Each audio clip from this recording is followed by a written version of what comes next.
So we found out who the real rogue is. Welcome to another Monday night here, folks, as you pop into our strange conversation on ways to open sensor doors as long as you can get a straw through the opening in the door. We will let you try to figure out how. Oh, if we get 5 subscriptions tonight, Oh. I'll share the secret. We'll freeze Matt's nipple off. Yes, we will freeze Maddie's nipples off.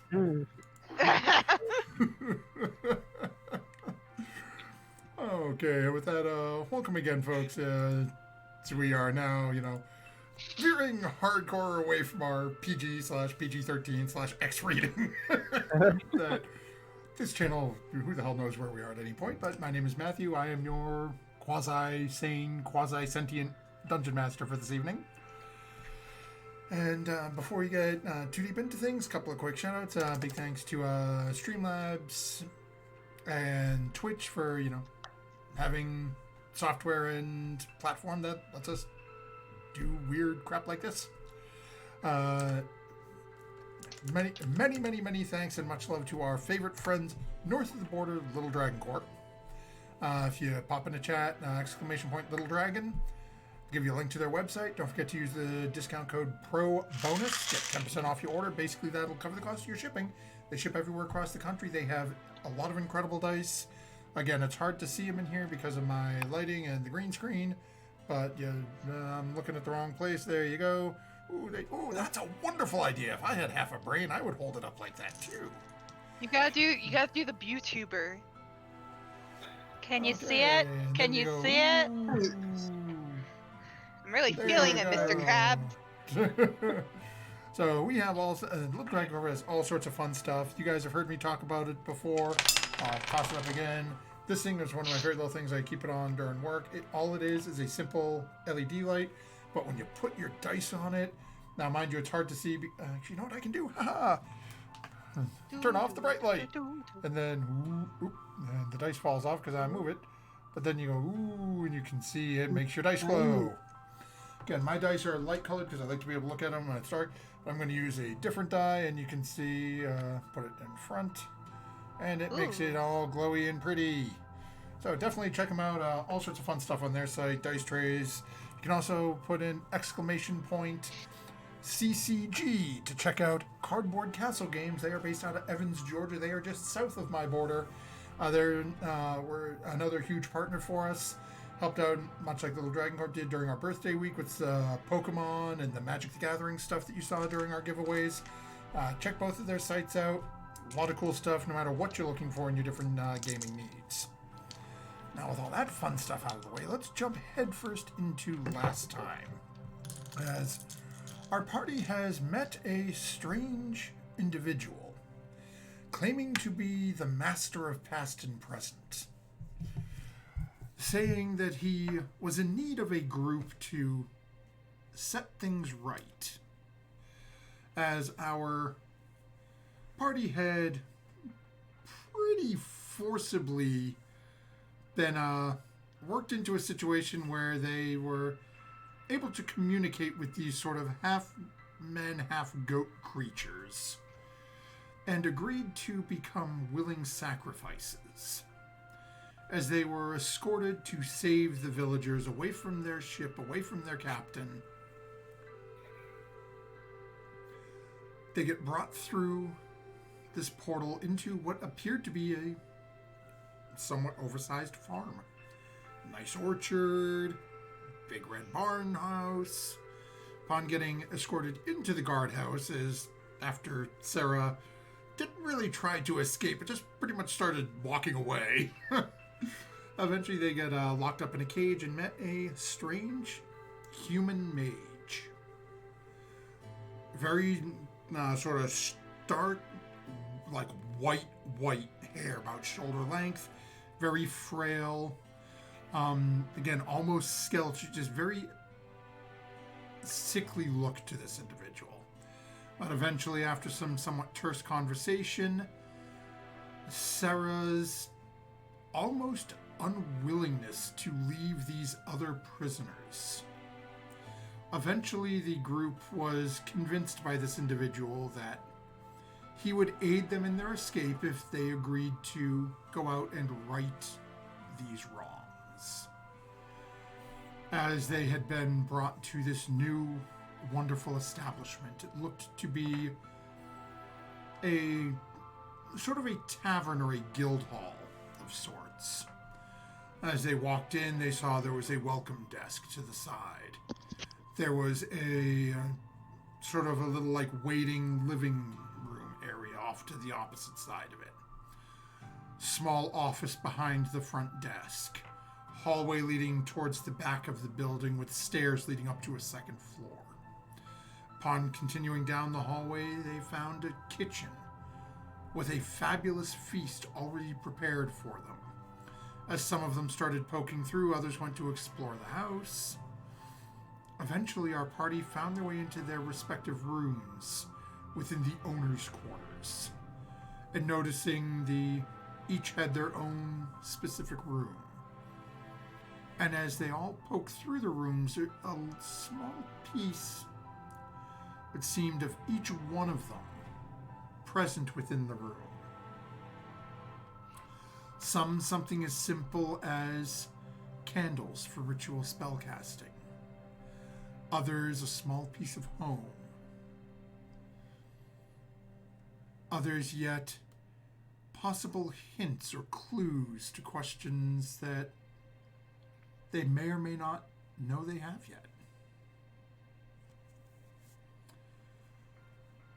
So that is where we were picking up tonight's exciting adventure.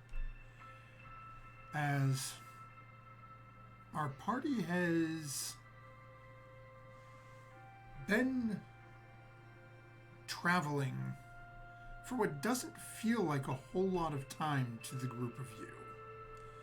But as all of you are starting to notice in your respective rooms and the windows that are exposed to the outside, you do see that the sun is starting to get low. It's not really setting yet, but you're guessing it is probably late afternoon, very early evening. It's probably getting near dinner time, which, given the amount of food the majority of you just ate, probably isn't much of a concern to most of you. But you've got the evening and then the coming morning. Is there anything? You have basically all splintered, but are all, within about 20, 25 feet of each other. So I turn it over to you. I'll run out into the hallway and it's like, God, what, are we staying here? Should I let the captain know that we're not coming back tonight? I doubt we're going to be coming back for a very long time as I stick my head out of my doorway. We are very far from the ocean, I believe. Yeah. And besides, she has the rest of the gold and several trinkets. We didn't really leave her with nothing. Alright, I don't know if she'll be happy or not. But, what should I say to her to explain the situation, do you think? We found new, work effective immediately. We won't be coming back. She might not like that from me. See, I'm under her employment still, technically, I believe. Tell her you quit.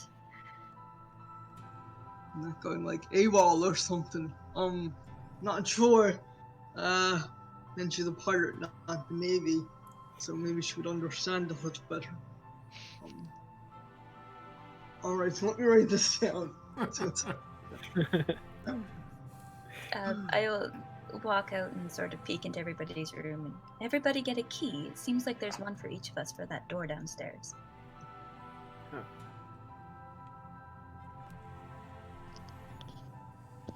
I have no idea. Did I get a key? I don't remember.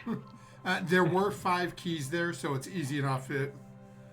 Even if somebody ran off before noticing that, any one of you could have brought them up and just sort of dispersed. Yeah. By height. Because that's how they seem set up. Mm-hmm. Yeah, definitely seemed as you guys are looking around and again, looking at the rooms and the fact that their names are on them, it definitely seems like everything was sort of laid out very specifically with this exact group in mind. Seems like your strange individual you met who tasked you with this. And just so the players remember, this individual did mention that there were at least 3 tasks that he had in mind as potential starting points. And gave you locations for those. One of them being down at Candlekeep. One of them being basically west-northwest, just west of Trollbark Forest at Orlumbor. And let me see here. I gotta find my notes. I can't find the third one. Come on, no. My notes are taking forever to pull up, so I'm gonna leave the third one. It's Succumber? Succumber, Yeah. thank you. Mm-hmm. As much as I love my online unnamed software that is not sponsoring us, as much as I love it, if you don't remember to open it beforehand, it can take a moment to open the file. All right, I've got a message for the captain. I'm gonna send it off. I don't mind. Where did it go? There it goes. Hey, Captain. Sorry for short notice, but we are not nearby. Took a different job for future. Good fortune, and I hope to see you. Okay. So, as you send it, and you've used this, and this is sending, correct? Mm-hmm. Okay. So you're used to getting a response back, usually almost immediately. And you wait, and a good 30 seconds goes by.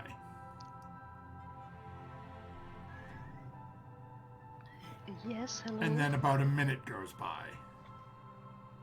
Oh dear. And then you just get...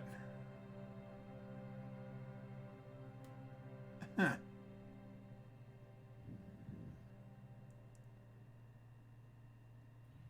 Well, I suppose that's it then.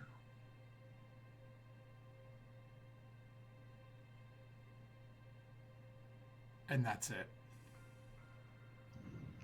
Oh no. Oh no. You just She's- hearing the tone as you heard that message, and again, it's all mental to you, but you've known Yeah. Captain, you've communicated with Captain like this before. It's you get the feeling of the tone that she is probably not by herself at the moment, and is probably not pleased, but is basically trying to rein in and not have a "you fat mother" moment Yeah. in front of Okay. the crew. She's not mad, she's disappointed. Pretty much. Oh, I don't like this. She's been captain for some unknown amount of time. That's not in my backstory currently. That's it. You've probably been sat with her. How old is Lydia? This. How people live. Let's go with like marriage, because she like no, she's a little younger. She might be like 28. Again, you, She's an adult, but then left like soon after to go see Karen. yeah. So we'll say you've probably been staying with her maybe a year and a half. Okay. So you're given the average life expectancy of a pirate, Yes. and usually how most of them will join on with the ship, make a little coin, then leave. You've probably been one of her more steadfast crew members over the last year and a half. Mm-hmm. which is why you've been promoted up to your position. Okay. The loss of you, you would know, is not going to make her happy, but at the same point is not completely unexpected for this line of work. Okay. As you mentioned, it's not exactly the Royal Navy. She was probably just busy. I'll message her again later. Longer apology. Anyway, so now what? Well, we need to decide which area we're going to go to. That man left us 3 locations. Let's go check that out. This might be a weird question, but do I get the sense that in this location where we are, like, it's not a pocket of some other dimension, it's just, we're just far removed where we were, from where we were? Go ahead and make an Arcana check for me. Oh, they were much farther away maybe than I thought we were from water.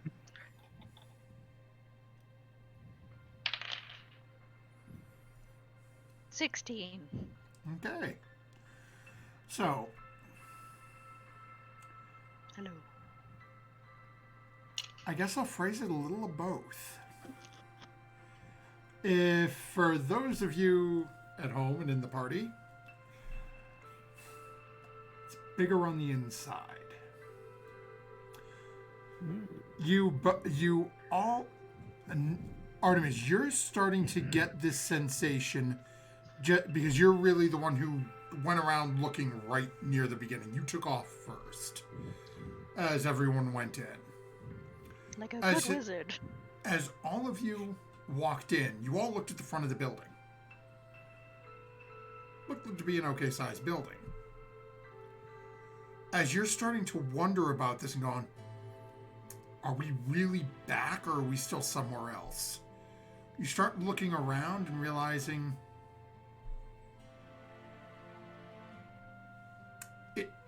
it doesn't feel wrong in here, but you definitely feel like there's more space here than what you thought you saw outside. Anyone wants a scary book, read The House of Leaves, which was exactly about that. Continue. Very good. Not scary example. Doctor Who. Yes. Exactly. Didn't want to creep the party out, so I went with the friendly doctor. Yeah. Mhm. So, Interesting. Does anybody know where these places are? I mean, I've never been around here before. I don't think so, anyway. No, I don't know any of them. I wasn't Who allowed knows? to leave the island, so no. Well, okay, there's Candlekeep, and a place called Succumber, and Orlumbar. I'm assuming they're fairly close. Yeah, so and if you remember, he did mention there is a map that you were provided. So actually, I gotta find a better... I did not remember that. I gotta get an roll 20. Yeah, so give me just a second here. We will, let me see. Do I roll... Kepler not remembering something? I know, Right. it's like, Or, Hey, there was a lot going on at the end of that episode, okay? It was like right at the oh, end. was there? Was there a lot going on last session? Hmm? Yeah. Okay, so we're just gonna grab a little house here. Oh, Jesus, that's a ginormous freaking house. It's the alligator all over again. Yeah, literally. I made a house the size of a... Okay, so we're just gonna Alligator. stick our little house right here. We're actually at Lake Placid. You are now. And we will make this... let's go. Okay, well, that's barely visible. Let's see. Can I make this like bright red to make it a little easier to see? When do the anaconda/alligator hybrids show up? That's after the break. Okay, so there we go. So now we've got a little like red sort of button point down here south of the Forest of Worms. That is where Whoa. that is where the building you are currently residing in is. Okay. And that was pointed out, that's marked on the map that you have received. There is then Candlekeep, which is... why are you drawing black? That's supposed to be red, but no. Uh-oh. I mean, I can see it. Earthquake. I don't know why my... oh, because I'm on the map level. That's why it's drawing on black. Okay, so delete you. And so go back to objects and terrain. Go back to draw shape. There we go. Now it's red. Okay, so we have Candlekeep down here. We have Orlumbar, which is just to the west of Trollbark Forest, small island. Then you have Succumber up here in the northwest. Oh, and I'm just randomly putting more dots on the map. Whee. So Succumber and Orlumbar heading more towards the northern Sword Coast and up towards Waterdeep.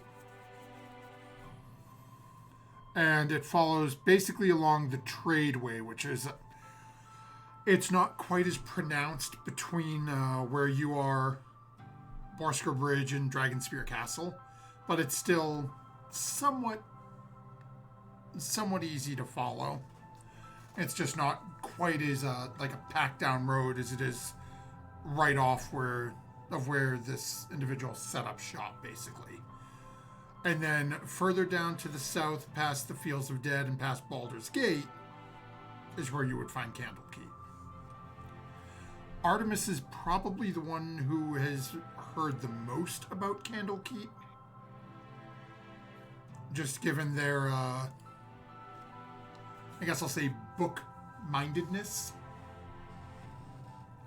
As Candlekeep is known to be repository for all manner of rare and exotic information. But it comes with a steep price.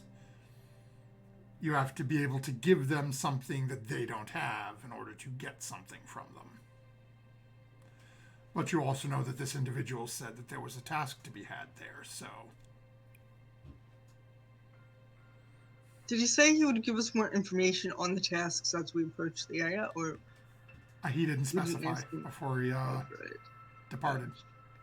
He just told us the locations and a little bit of about it. Like, Yeah. pretty sure he mentioned Candlekeep, described it, Yeah. and said we needed a book to get in, and that. Yeah, he basically gave a Orlumbar was an warning island. because, again, you get the impression that this individual seems to know a lot about the group of you. Mm. There may be reasons that you were given that information. Okay. I forgot to write what he said about each place. I'm supposed to be looking at the place. Well, guys, any opinions about which one we should go for? They're all about the same distance away, it looks like, so I think whichever one we choose. Maybe we should head south first and work our way up north. Or work our way from north to south. But Do we have something to give to Candlekeep? He said we needed books to get in. what about something magical and not book-like? Well, he specifically said books. Well, I have a then I have no idea. He knows a lot about things and would have said magical items if he meant it. True. Maybe Right. we find out what the task they have for us is, maybe. What did he say about oh dear. Or lumber? No. It's an island. That's about it. Yeah. What They, was they needed help of some sort. Maybe we should go to the other places first, see if we can find something worth I mean, we do have trading. those books we couldn't read. But I don't know if we need one for everybody or one for a group of us. and what was in Succumber? I'm sorry. I think brigands have taken hold of the Okay. city, but that was about all he would tell us. Let's go help the. Maybe we should help the people that need assistance first, since that seems more pressing.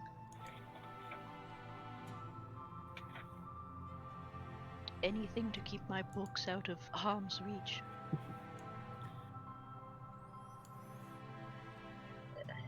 If I'm being guess- honest. I mean, I don't think they're going to be harmed. It's not like a torture place for books. Ugh. We can If only anything, hope. they could help us read them. We Give us can hope them that back. too. Maybe they'll But just maybe we take should them. go to the brigand place first. Okay. So north to Succumber then. Top down? Sure. Okay, so you guys planning on leaving tonight, in the morning? Probably in the morning. How Yeah. far away is it? Do we know? Also, I guess what time is it? So Like- at this point, you guys have been talking for a little bit, so it's probably 5:30. It's probably just after dinner, Okay. Well, noon. and so it's realistically it's probably about like an hour and a half, 2 hours since you guys had that feast, but still fairly early in the evening, but late enough that if you want to call it a night, Anything people Well, if wanted we to do, leave they've got some tomorrow time that morning, they could but- kill. And Yeah, it Gives me seems some time like- to study the map and memorize bits of it so we don't get completely lost. I mean, we can take it with us, but There who are some knows? books in here that I'd like to peruse. Actually, me too, but I can do that while everybody's sleeping. And also, your rooms. Did you seem to notice that there was a lot of like personal stuff in your rooms, or were your rooms like that? Yes, I have a tree growing in mine. Oh, whoever this person is, they sure seem to know a lot about us. My bed is huge. Absolutely enormous. It's wonderful. Then we should I can- definitely leave tomorrow morning so you have a chance to sleep in it. Definitely. Good to get it with me. Well, what do you mean, Snow Moon? What does your room have in it? It looked just like the rooms back in my clan, like a place for the armor, a place for the blade, and a place for the meditation. It was just kind of unsettling. I just don't know how he seems to know all this stuff about us. Did the rooms that like we went into, and then there was like the hall or whatever with all the food, is that the only like rooms in this building, or is there like a bunch of rooms that we haven't been into? those are the ones you've come across so far. So basically, what you've done is, so if you picture you walk in the front door, think of it like walking into any establishment. There's a desk on the left-hand side. There's a doorway behind it where you were advised that's where the office is and where they left the coin for you to obtain help.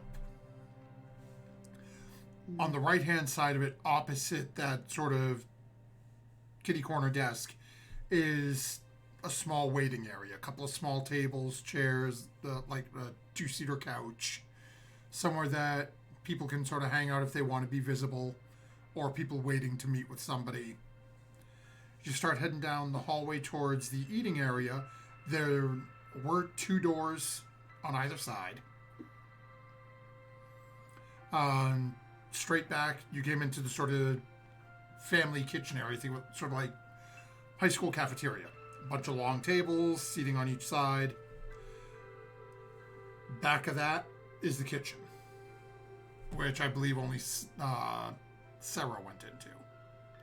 Yes. When you went upstairs, sort of came up the stairs, buttoned around. Again, small seating area right at the top of the stairs. You head down the hallway. doorway opens up to what looks to be a bunk room. Those of you who went up first sort of bypassed that area. Next doorway you came to, Artemis, I'm assuming you were probably the only one who noticed that the sign on that door said owners. As you opened that, then you had the semicircular room that was about maybe 10, 12 feet across that had 5 doorways in it for each one of the 5 of you. And as most of the rest of the party sort of followed you up, came up, saw that same room that looked like a bunkhouse room, just beds stacked high down in a row, and then saw the other open door and saw their own names on doors. Seems like everybody sort of funneled into there. Mhm. But no one's gone to see what's down at the other end of the hall or if there's more within this location.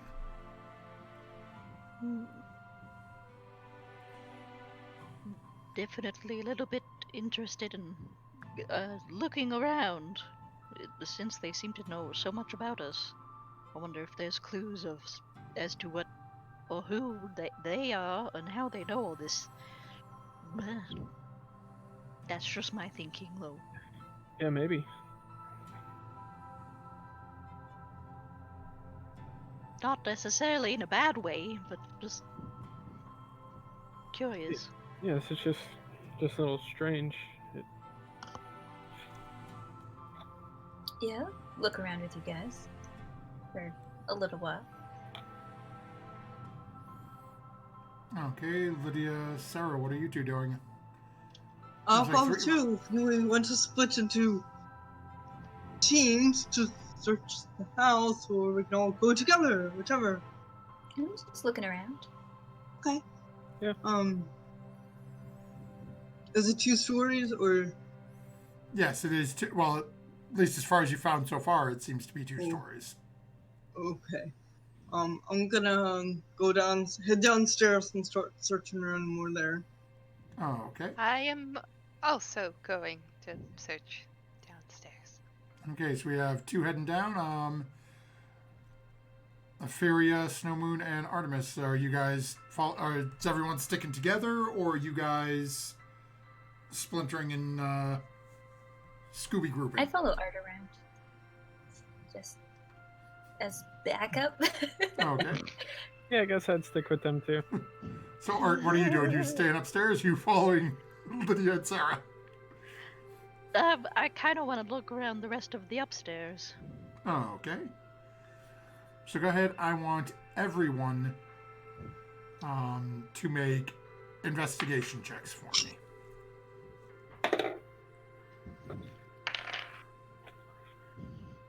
Heck, 16. 19. 9. 24. Oh, okay. 13. Okay, I'm sorry, you said, Sigma, you said 24? Yeah, because I rolled a 16 and my investigation is +8. Wow. Okay. Nice. These are group checks. So We talked about this. I tend to forget until all of a sudden it's like, slap in the face with a number. Granny's Okay. nosy. So When let's the see where rolls we're are gonna good. start here. Okay. Gah. So we are starting upstairs. So as the 3 of you sort of come out of your little owner's area, and again, the first one is you sort of hang back down the way you came into that sort of communal sleeping area. And Artemis, I don't think you've mentioned this to anyone as of yet, but you start reading more into that whole, sort of real world versus extraplanar dimensional portal as you walk past the first 4 sets of beds. Then you're at 12. And you're still walking. And you get down to 20 rows of beds. And your head is just going, there's no, there's no way this building was literally. As you walk in, you come up the stairs, it would have had to stick way out that way. There is no way I wouldn't have noticed a side of this building sticking out, 70 feet. So you definitely start having that sort of strange sensation that something about the sizing of this just feels a little not wrong, but just, tweaked Weird. somehow. Yeah. But eventually, you, as you're going through and you get down to the end of it, and there is basically like a communal shower / wash area. There's like 3 or 4 tubs sitting back there, a couple of toilets, a couple of like basic, very rudimentary sort of shower setups. Just like a pipe running over it, just literally looks like people stabbed holes into it. It's very sort of basic. It's not as nice as the private tubs that each of you ended up with in your owner's suites, but Oh, I didn't It's- even look. I know that's kid out for the owners, private en-suites, the whole deal. Mm. But Okay. so it's sort of very rudimentary. It gives that very sort of like farmhouse bunk or like military grunt-esque feeling, where it's we eat together, we train together, we shower together. That whole sort of just rank and file, sort of almost like minion-esque feel to it is the best way I can sort of phrase it. But eventually, as you guys take the about 4 or 5 minutes to walk back past the 20 rows of beds, make your way back through, and as you turn back and look, and again, you have that same, and actually, Snow Moon and Furia, as you're with Artemis and sort of walking this, you two may not be putting the arcane nature of it together, but you're definitely sort of getting this weird feeling is that, this is bigger than I thought it was. Guess I wasn't looking. Guess I wasn't paying as much attention as I thought I was when we popped in. Yeah, it was a busy day. No, that's just that strange sort of. It's not quite what you were expecting. But eventually, you guys make your way back to the hallway, start heading down to the far end. As you get down towards the far end, you come to a large, strangely enough, stone doorway. As the rest of this building has all been wood and very, sort of very nice mid-level sort of inner tavern interior. This door looks straight out of a mine. Big, thick stone side pieces, large 2-foot thick stone slab on the top. The doors themselves, again, very heavy stone, large, thick metal handrails coming up, like door pulls on the front of it. What languages do the 3 of you speak? That's a good question. Common and Draconic. Okay. Elvish, Sylvan, and Druidic. Gnomish, Common, Abyssal. Oh, okay. Actually, unfortunately, you do see some characters marked on it. None of you can read it, though. Dang it!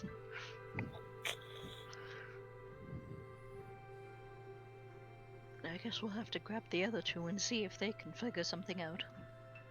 Oh, Do you you try to can't, open it? can't understand it? Yeah, I'm gonna try to open it. Okay.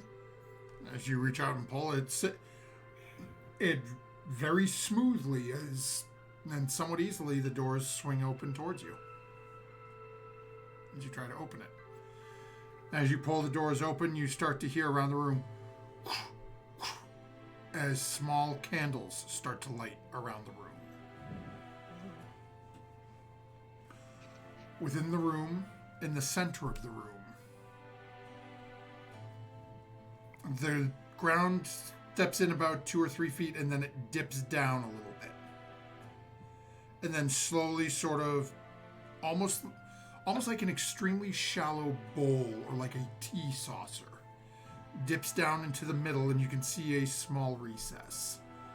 In the central portion, only about 7 feet diameter, is what looks to be a small pool of liquid.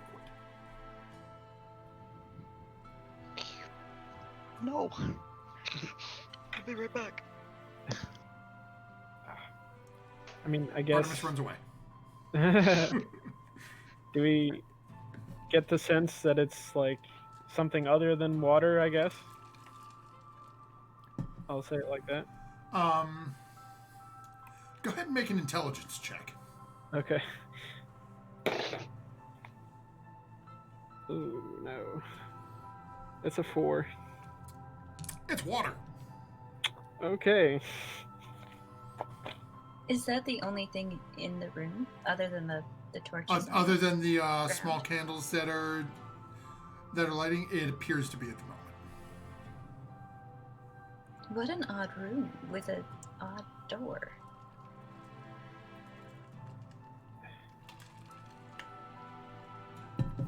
What we'll do is, while we're waiting on Art's return, we'll actually jump downstairs, see if there's anything our mage may be wishing to do in this strange room. So as we jump over to Lydia and Sarah, who have now started coming down the stairs. So as you get to the bottom of the stairs, you guys have got a couple of spots here that you really haven't sort of poked around as of yet. You've got the office. You've got the 2 doors on either side about halfway down the hallway, basically halfway between where this sort of office and open rest area is and where the eating area is. Right. As well as if you guys want to check outside, like the sides, the back of the property, anything like that. Granny, Yes? what do you think of me sleeping on it, perhaps, and tomorrow casting a spell on the front door for protection? Do you think that's a good idea or a bad idea? I don't know. Okay. I'm not magically inclined, but protection is good.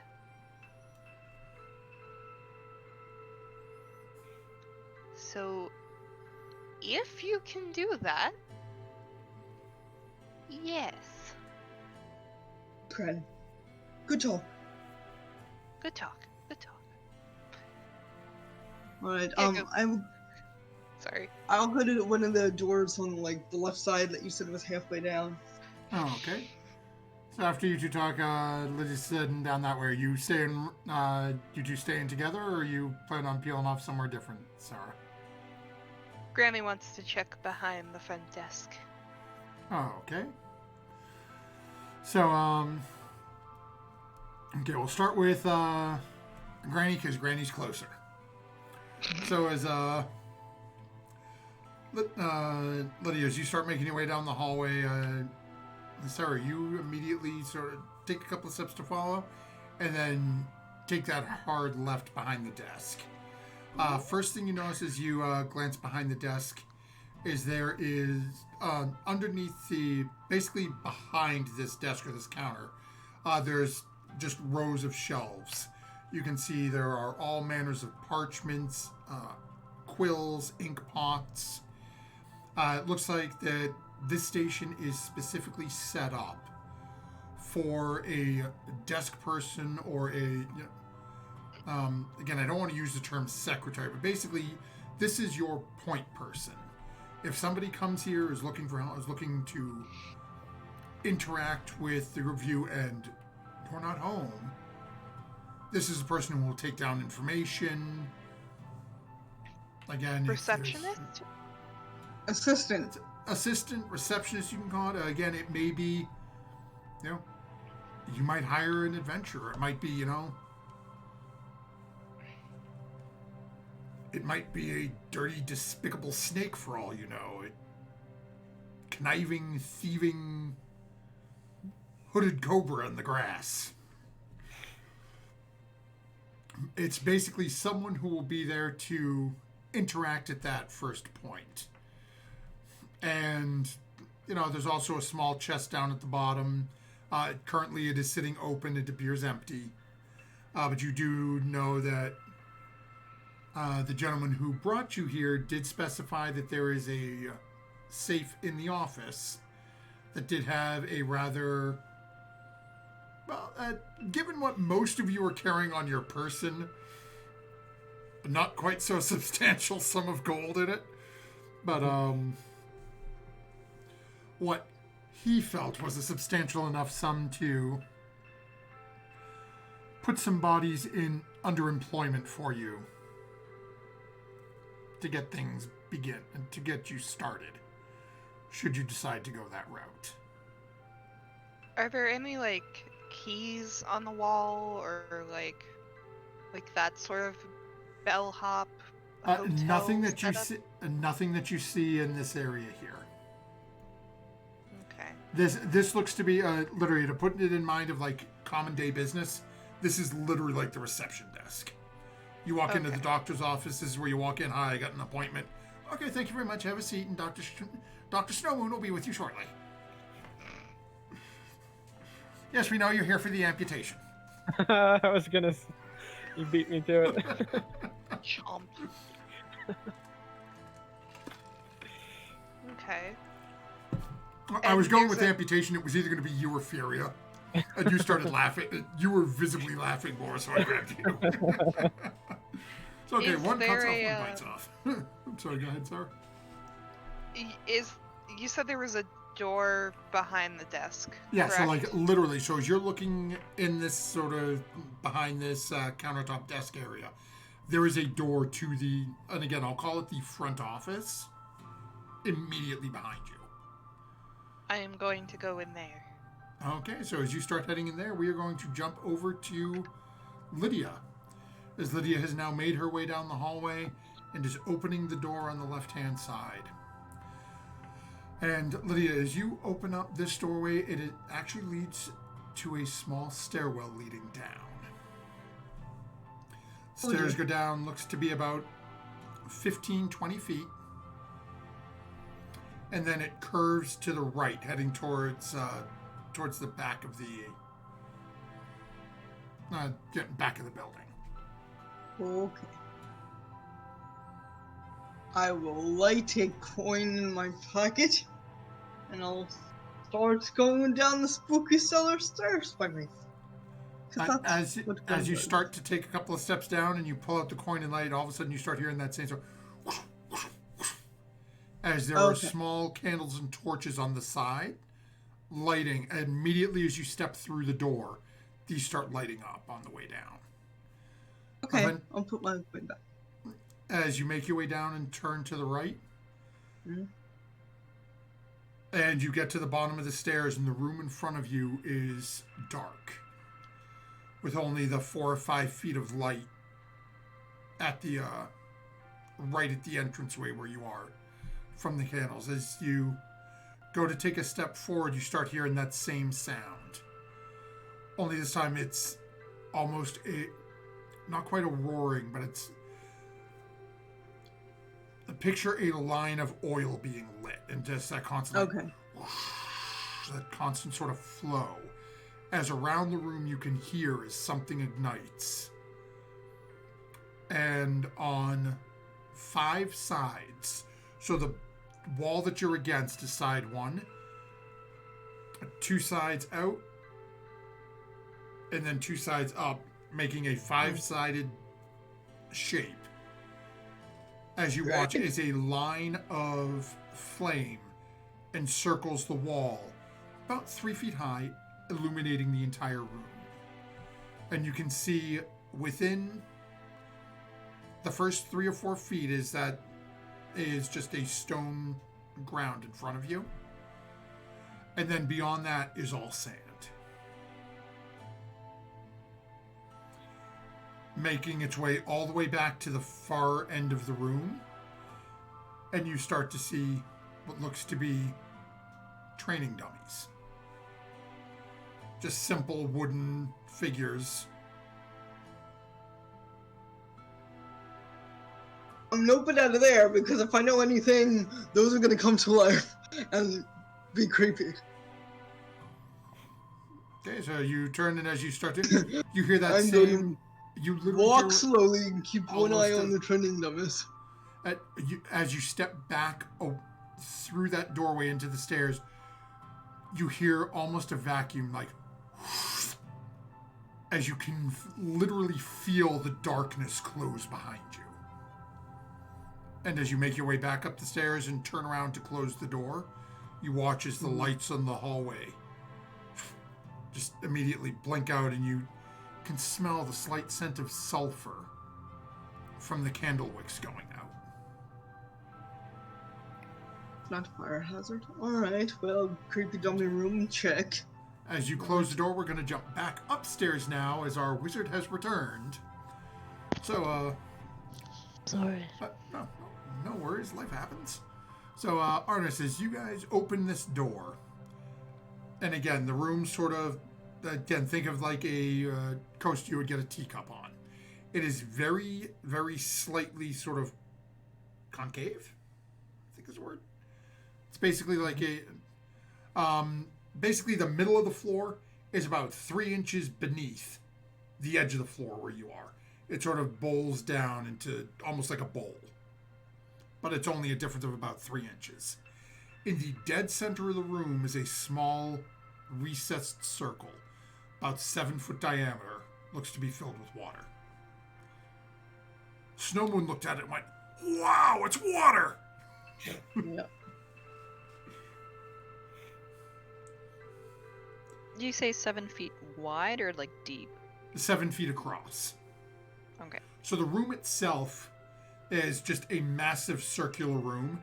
It's probably about, give or take, 22 to 23 feet across. Diameter-wise. So this pool of water is basically taking up about a third of the room, dead center. But there is ample space. Literally, it's about a 7-foot ring around the outer edge of the room that you could walk around and not be in danger of touching the water. Okay. What do you think that is for, Art? Doesn't look deep enough to swim in, does it? I mean, if it's anything like the last pool of water we encountered, magical purpose-wise, it could be another portal. I don't see any, those fancy things.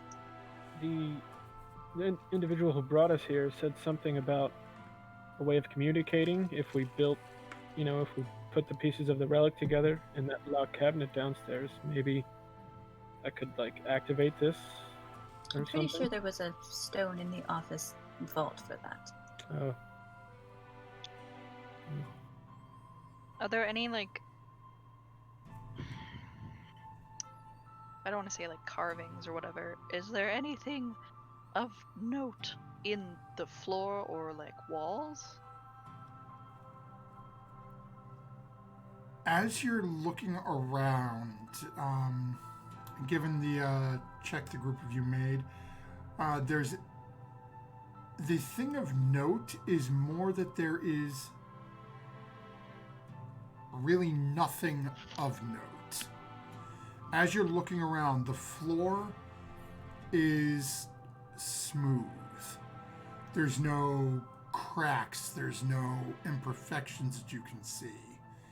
The walls, the small candles and torches that illuminate the room on the outer side, every one of them is evenly spaced. The candles are burning, but you're not seeing wax dripping on the floor.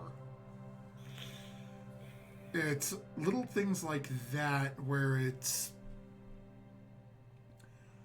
more what you're noticing is not present than what is. Is the liquid, seem to be draining or moving at all? Or is it just still? From what you can see, Snowmoon, it looks to be like a still pool of water. So again, if you picture that, and again, keep using the saucer you would put a coffee cup on. If you spoon out 1 spoonful of coffee and pour it onto the saucer, You know how it's got that little dent in the middle where the cup sits? That's about just a centimeter down. That's basically what you get the impression of looking at this. Again, this is a 7-foot wide circle that's maybe 6 inches or a foot deep, if that. And it looks like it is just sitting there with the top of the water sitting, right at the lip. And you're pretty sure if you were to walk over it and go like, you might see a little bit of a ripple over it. But right now it looks stationary. Is this magical? I have a feeling it's magical, but I can't figure it out. Well, the room itself looks a little bit weird. In that it doesn't really look particularly anything. Yeah, there's nothing else in here. And the door is weird.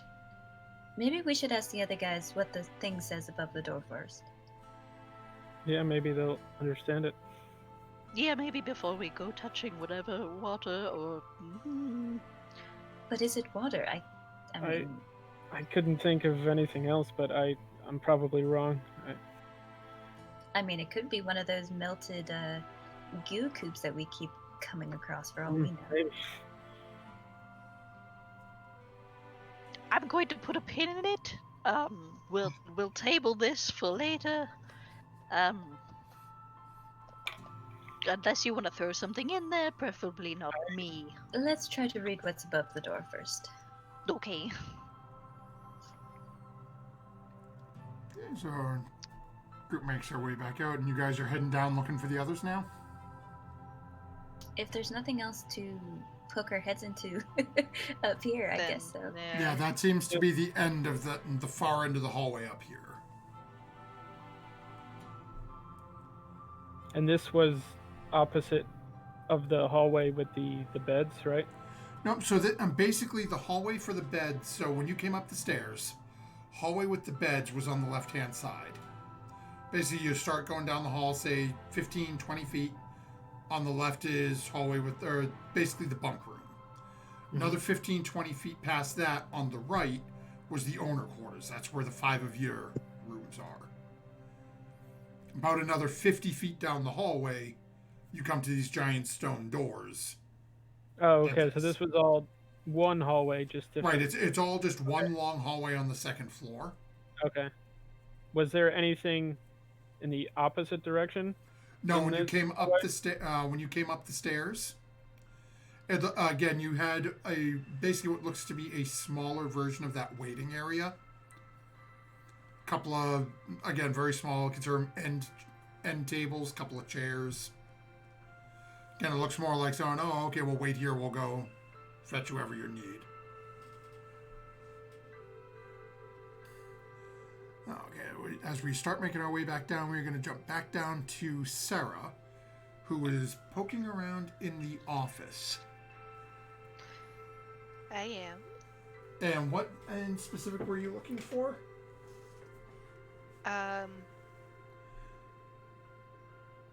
The money. Okay. Oh, boy. Easy enough.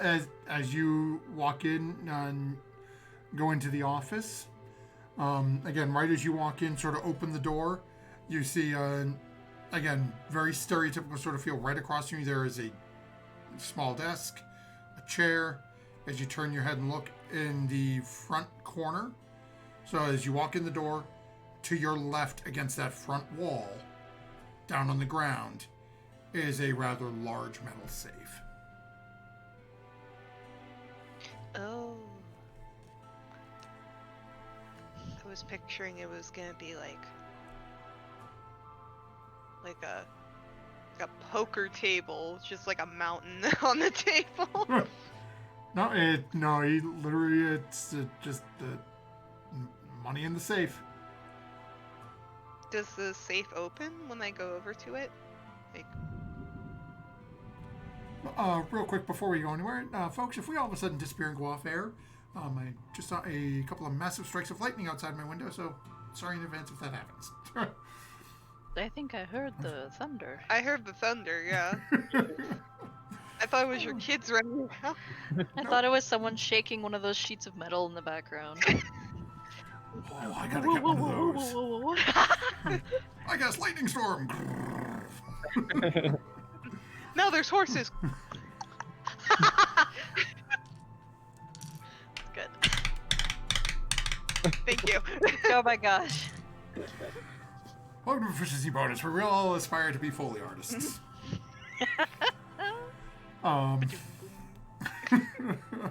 Holy hell, we got a Puff Master in here. Greetings, Brian. Oh, okay, so as you walk over to the safe, are you doing anything, or are you just walking over to it? I'm gonna see if there's like a note on it of any kind, like here's the combination for the safe kind of deal. Oh, doesn't appear to have a note on it. Okay. If I try to open it, does it open? As you reach down and touch it, and again, as you reach down, it looks like the door in the front of it has a handle. Basically, it looks like you pull the handle up, and then the safe would open. Mhm. As you reach down and you grab onto the handle, you almost feel that, I guess we'll call it almost like a static shock, like a little bit of a tingle in your hand. It's not enough to make you let go. It's just like, I wasn't expecting that. But as you lift it, it opens right up for you. And you can see Okay. there is a rather large pile of gold within it. Okay. I'm going to...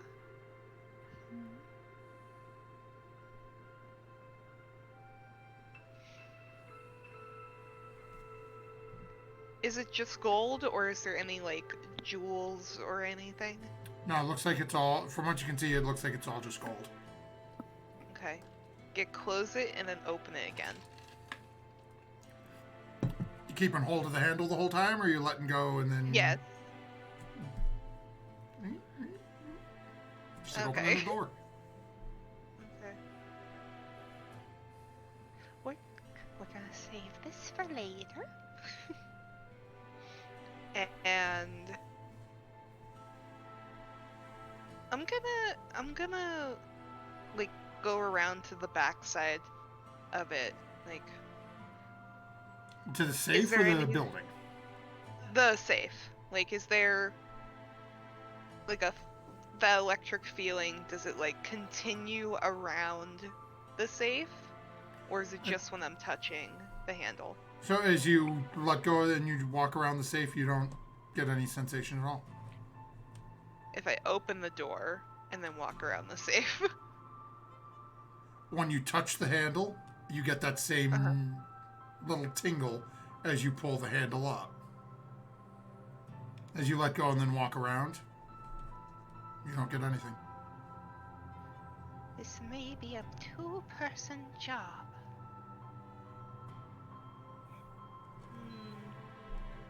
Just shut the safe and go back to where I remember seeing Lydia. Oh, okay.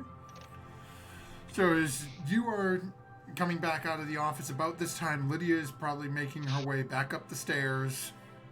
And you have the rest of your group is, you can start to hear them coming down the stairs. Lydia, what would you be doing as you are now standing directly across from the other closed door?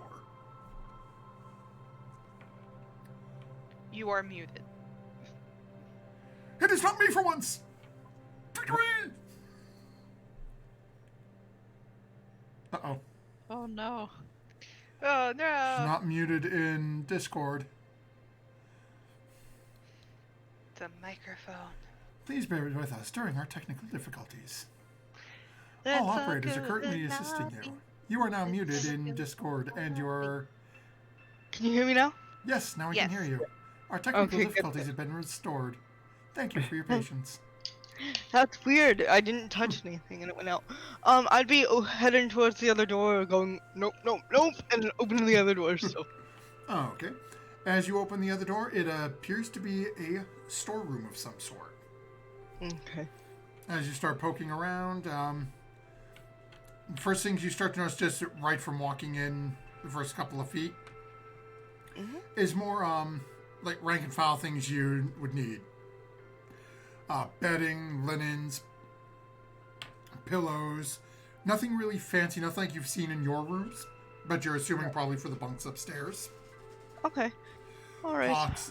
Pots, pans, mops, basic cleaning supplies. As you get a little further in, you start noticing a couple of shields, a couple of swords, a couple of javelins. Basically, if you're looking at simple and for simple weapons from the player's handbook, anything on the simple weapons, in terms of hand weapons, you find 3 of them. You find 4 shields, and you find 3 quivers of bows, 3 quiver of bolts, each full. Okay. So basic, like, defense. Basic. It looks like there's stuff that if something was to happen, there's a little bit of stuff here that some people, if they chose to, could try to put up a fight. Okay. Again, people like yourself who are going to have better equipment may or may not be employed, but this is more like, oh crap, we need extra hands, quick. Okay. Somebody grab some stuff. I'll draw this up for us later. I have a general idea of what it looks like. Okay. So, I guess I'll close that quickly and turn around and see everyone and go, so, did you find anything as creepy as I did? Interesting. It's hard to determine that. We don't know what you found. I found a fire basement in the shape of a pentacle downstairs with some training dummies at the end, and I decided not to investigate on my own because I'm a scaredy cow. A large room with a pool, a very shallow pool of water in it, and that's it. Trained. But there is some words above the door, and we don't know what they say, so we're wondering if you or Sarah would know what they are. Also not 100% confirmed if water or something ooky spooky. Oh, okay. Yes. Also, want to ask your opinion. I can cast a spell tomorrow morning where I can do something to like the front door and stairs area to help maybe keep people out. What do you think before we leave? Maybe we just check what locking mechanism is in place. I have a feeling that somebody that's able to make a building such as this would not leave it unlocked. True. Do you even have a key to the front door? Also, are we going to construct that portal with our magic pieces? All right. Yeah, we could do that this evening before we head out tomorrow. I don't know Alright. if we are meant to use the portal. I'm not sure how that all works. Or if we need to walk there. So many questions. I found a tingly safe. Say, What does that mean? that doesn't mean those are Yes, just there is a random safe, words in a right? sentence. There is a safe, Mm. and I touched the safe, and my hand feels tingly when touching the safe. The safe, however, is normal looking, so I would need a magic user to investigate. Artemis, please help me. I have a feeling it's just sort of people that are allowed to open the safe can open the safe. Kind of Maybe like that's like the the front door. library upstairs, back in that place. You know, was it Seawolf? Do you mean the heightest people? Yeah, Yes. those guys. Yeah. They had that thing on the floor. They weren't that nice. Yes, it's probably just to keep people out of the safe, I would assume, right? That's what I'm thinking. Well, there's not a lot of money in the safe. I'm just Oh, going so to put you- that out you- there right now. You open the safe. Do you I not did. know how many gold pieces I have in the bag of holding right now.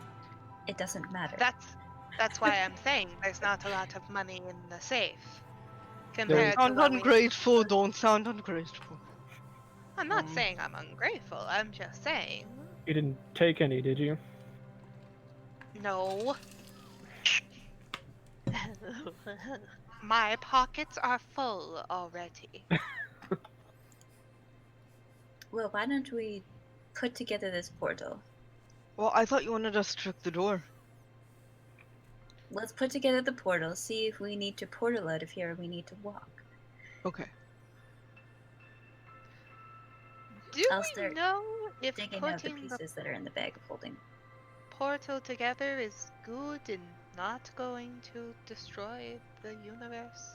No, we don't know that. Perhaps we should do some research on the portal before we just put it together. We're putting it together. And I start putting it together in the doorway. All right. Yeah, I'll So ju- assist. Start to help putting it Now, together. just to as make well. sure, when you handed out the keys, did you guys lock it back up first or no? Because I know some of you had left, so I think the door is probably still open. Yeah, Yeah, I I think it don't. was still open. because I think asked we- about if we should close it, and I think we did not. So. Yeah. Yeah, we all because ran Art out to was explore. upstairs. Mhm. Yeah. Yeah. What Okay. door? And literally, I think Well, Fury we is in found the possession of the bag door. of holding, so. Yeah, I'm digging out whatever pieces. I think all of them made it in there at one point or another. Yeah, literally, you guys have all of them, including the piece he gave you. Yeah. So I'm doing my best to construct it in the correct order. Yeah, and I'll help if it's It's something that needs assistance. But No, turn that one. it's That one. as you're looking at it, it does seem fairly. I don't want to say self-explanatory, but it does seem fairly sort of plug and play. The one thing you're noticing, Snowmoon, as you've come over to offer your assistance, as it actually is needed for part of it, as while one of the pieces is a little longer and sort of arcs upright, the other side is two separate pieces, and you notice they don't just sort of, as you're starting to assemble it, they're not like magically sticking together. So as Fury is setting down the sort of oval base in it, you can hear it just sort of click into place and rest on the stone. Then the next long piece as Fury sets it and sets in it, Fury's holding it in place. The next two pieces you come over and are holding it up in place, and then what are the other three of you doing as Fury is holding this one sort of long arm? Snowmoon's got the other two together, and you can see there's only one spot at the top now where that keystone, that circular orb that you took from Hara back within the Zaratan. I'm standing 20 feet away.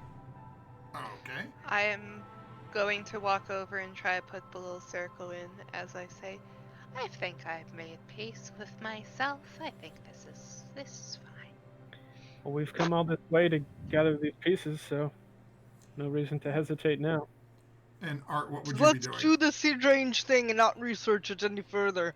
Yes, that's a perfectly sound idea. We don't know where this will take us to. Let's just push you through first. I didn't I say we mean- were going to go through it. Well, Not I'm yet, pushing anyway. Stonemoon through first. Oh no. Then we decide to go. When we decide to go. Hey Snowmoon, when she pushes you, make sure you grab onto her arm, okay? That's fine. Yeah, good idea. So, Artemis, what would you be doing as they're having this little back and forth? From 20 feet away. I doubt I can help because I'm tiny. I'm mind holding you, a this piece. this entire thing is only maybe 1.5 feet tall. It's Oh, I not thought like it was the- bigger than that. Yeah. Okay. No, the entire archway within the door is larger. But Oh, again, it is okay. very similar to what you saw within that other within the ruins. Is it looks like it? Again, all of you have heard of arcane portals. This looks like a dead stone wall. But as you're watching, as Sarah has the keystone, the circular orb, You notice, artist, you can see Fury holding one leg of this small statue. Snowman has the other two pieces held in position. Would you be right up there with him? Are you back with Lydia? Are you somewhere else? I think I'd be back a bit just to see what happens. Okay. Oh, so now we take precautions. I see. As you watch as Sarah starts to reach forward and place the keystone, that's where we're going to take our break this evening, as it is just 11:30. So we will be back in just a couple of moments, folks. We're going to stop off our beverages, hit the facilities, whatever we may need to take care of. Don't go anywhere. We will be back shortly and see what happens as our party has decided to, as Artemis and Lydia have commented on, build the doorway, or the activation beast for the portal. So we'll see what happens. We'll be back in just a few moments, folks. Yummy. And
We're all going to hell. Welcome back, everyone. As our party has been setting up shop in this strange new building, gifted to them by a strange benefactor, claiming that he needed their help to right the wrongs that he had done through his life, claiming to be master of somehow both the past and the present. As they have decided, somewhat hastily if you listen to Lydia, to assemble the stones that they had been collecting that would power a portal. And our small grandmotherly Sarah, stepping forward as Furia and Snowmoon are holding the two side pieces together, comes forward and places the keystone at the top. Immediately, You got this. all three of you, whose hands are on this, different parts of this, you all take 1 point of, we'll call this fire damage,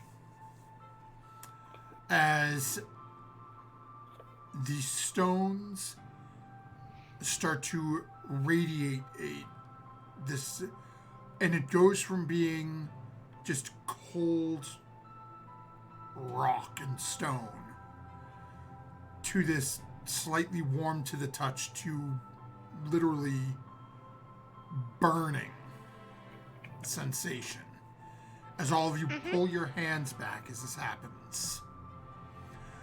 Artemis, how far back did you back up? I don't know. How far away is Lydia? Lydia was what, 25 feet? 20 feet. 20 feet. Yeah, about that. Oh, okay. So then you two are in the clear. For the other three, I need you to make dexterity saving throws. Oh yeah. Oh boy. Someone has a natural 20. It is. I would like to use my natural 20. Oh no, I rolled a 4. Okay. I got a 17. Okay. So two of you managed to succeed on the saving throw. By cheating. So we are going to go ahead and remove Sarah's net 20 off the board here.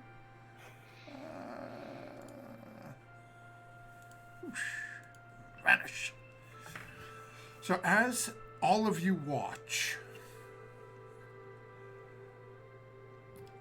these 5 pieces you had collected, with this flash of white-hot energy, seem to solidify into one piece. And Lydia and Artemis, you notice this best as you are further back and you can sort of see it happening in real time. As you watch as Sarah puts this last piece in, you watch as the floor at the bottom of this doorway starts to glow. And then immediately the glow spreads and climbs up the top of the sides of this archway and reaches up into this top, what looks to be large stone orb. But as the energy reaches up to it, you watch as it turns into a multifaceted crystal. It looks to have easily 50 to 100 facets on it. It's just every one tiny little specks as you watch as the light dances through it. And you watch as it starts to rotate and turn at the top of this. Small beams of light reach out, and you can see as they sort of jut out and start to dissipate after about 7 to 10 feet. And they start reaching out down towards your friends, and you watch as Furia and Sarah, as they recoil from this, looking down at their hands a little and sort of pull back, seem to notice this light and step back and just happen to back up enough out of range. As Snowmoon looks up, you watch as the beams are reaching down, and all of you notice this as Snowmoon, as you're sort of looking around and look up, this crystal seems to focus down on you. And all of you in the room watch as Snowmoon falls limp to the ground. Snowmoon, as you start turning and looking, your eyes still sort of swimming with this blast of light that just took in you, sort of shake your head a little bit and turn back to look. Your friends are gone. As you're looking through, you seem to be in this wide, open, empty expanse. Off in the distance, you can see small pinpricks of light. Looking up, looking around, even below you, it's just almost a void with just these small specks. And then off in the distance, you watch in front of you as these small pinpricks start almost to swirl, as if bubbles or, ping pong balls dropped in a tub drain start getting pulled in towards this central point. As they draw closer and closer and pull in, you watch as they seem to almost separate out, and you see two very sort of elongated almond-shaped eyes, slightly tilted upwards, split down the middle, broken into two pieces each by just more of that void. And then a long, cracked, jagged white half circle looks almost to be a smile. As you hear a voice reaching out to you.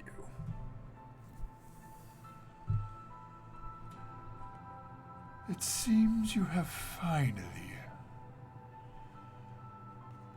found all of the pieces to open the doorway.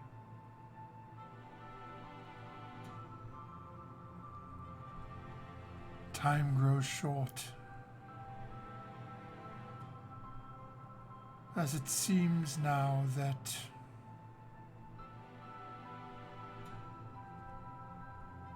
somewhere the entrance to the stairway has been revealed.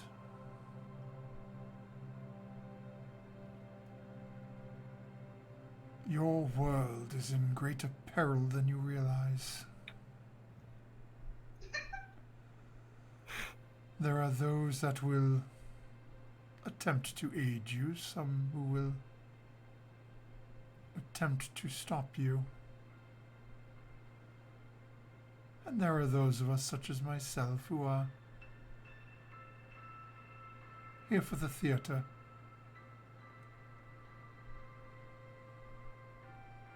As with any good show, it's no fun if you know what'll happen at the end. Just be warned.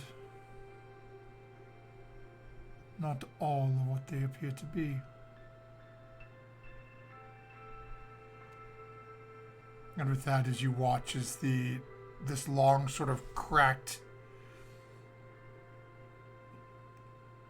light starts to open. And as you watch, at first it looks again like almost like bad cartoon salesperson smile, just the big overshaped, yellow smiley face smile as they start to open their mouth. And then as you notice, you start to see rows and rows of teeth. And as you watch as the lights, all of them in front of you, go dark. And then you notice all the other pinpricks above and below start to go dark as well. As you feel yourself begin to fall, something pulling you, and a rush feeling down. And you get that sensation almost of wind going past your body, and your body getting cold, and you can see what appears to be a yawning pit open beneath you. And slowly a small glow of orange and yellow.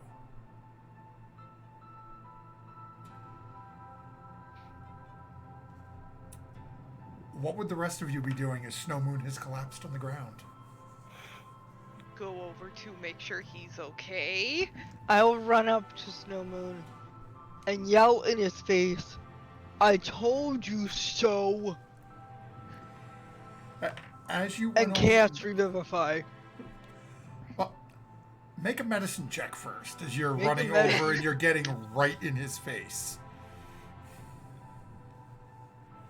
D&D Beyond. D&D Beyond. Medicine, never get to make that check, so that's exciting. It's an 18. As you're over and you're going, oh my god, he's dead, I gotta say. As you get to him, he's breathing. His eyes are open. I still run over and yell in his face, "I told you so!" I will move between Lydia and Snowman because Snowman doesn't need to get yelled at right now. As you look, and you're seeing the same thing. Lights are on. It does not appear that anybody's home at the moment. I'm going to turn to Furia and say, I told you coming here was bad. I told you. I don't see anything bad about this situation up until this point. I mean, we had a good Sure. meal. Our rooms are great. Lydia has a great bed. Snow Moon is Lots now of money. unconscious. Yes, His eyes are perfect. open. Would I know if We're he's not like quite sure conscious what's if his going on. eyes are open? Like if he's coming to consciousness? With that check, let me take a So look he's at coming what to the status okay. is. Okay. I'm good. And I'm Yeah, I got a natural one for my medicine check. So And I'm not aware of like any of the rest of the party, right? No, you're somewhere else at the moment. Okay, I just wanted to make sure. Just vibe. hey, Art, Just is vibe. this a magical thing? Like, would you? Yeah, probably. Okay, so with your check, because you rolled an 18, so you probably haven't seen something specifically like this, but the best you can tell is he seems to just be sort of almost in stasis. Okay, let me just make sure I have it prepared. Nope, I don't think I can help that. I told you so. Let me just check. He's just, taking a little bit off. I mean, with you yelling at him all the time, I don't really blame him. I don't believe that. I Maybe- will say, Furia, please, cast Lesser Restoration on him. Hey, Art, maybe you should check out what's going on in the doorway, before anybody else gets hurt. Do I have to? I I mean, have can't an you do it idea. from a distance? Why doesn't Feria check what's going on in the doorway? I don't do magic like Art does, and I have a feeling it's an art magic thing, not a Furia magic thing. I barely do magic.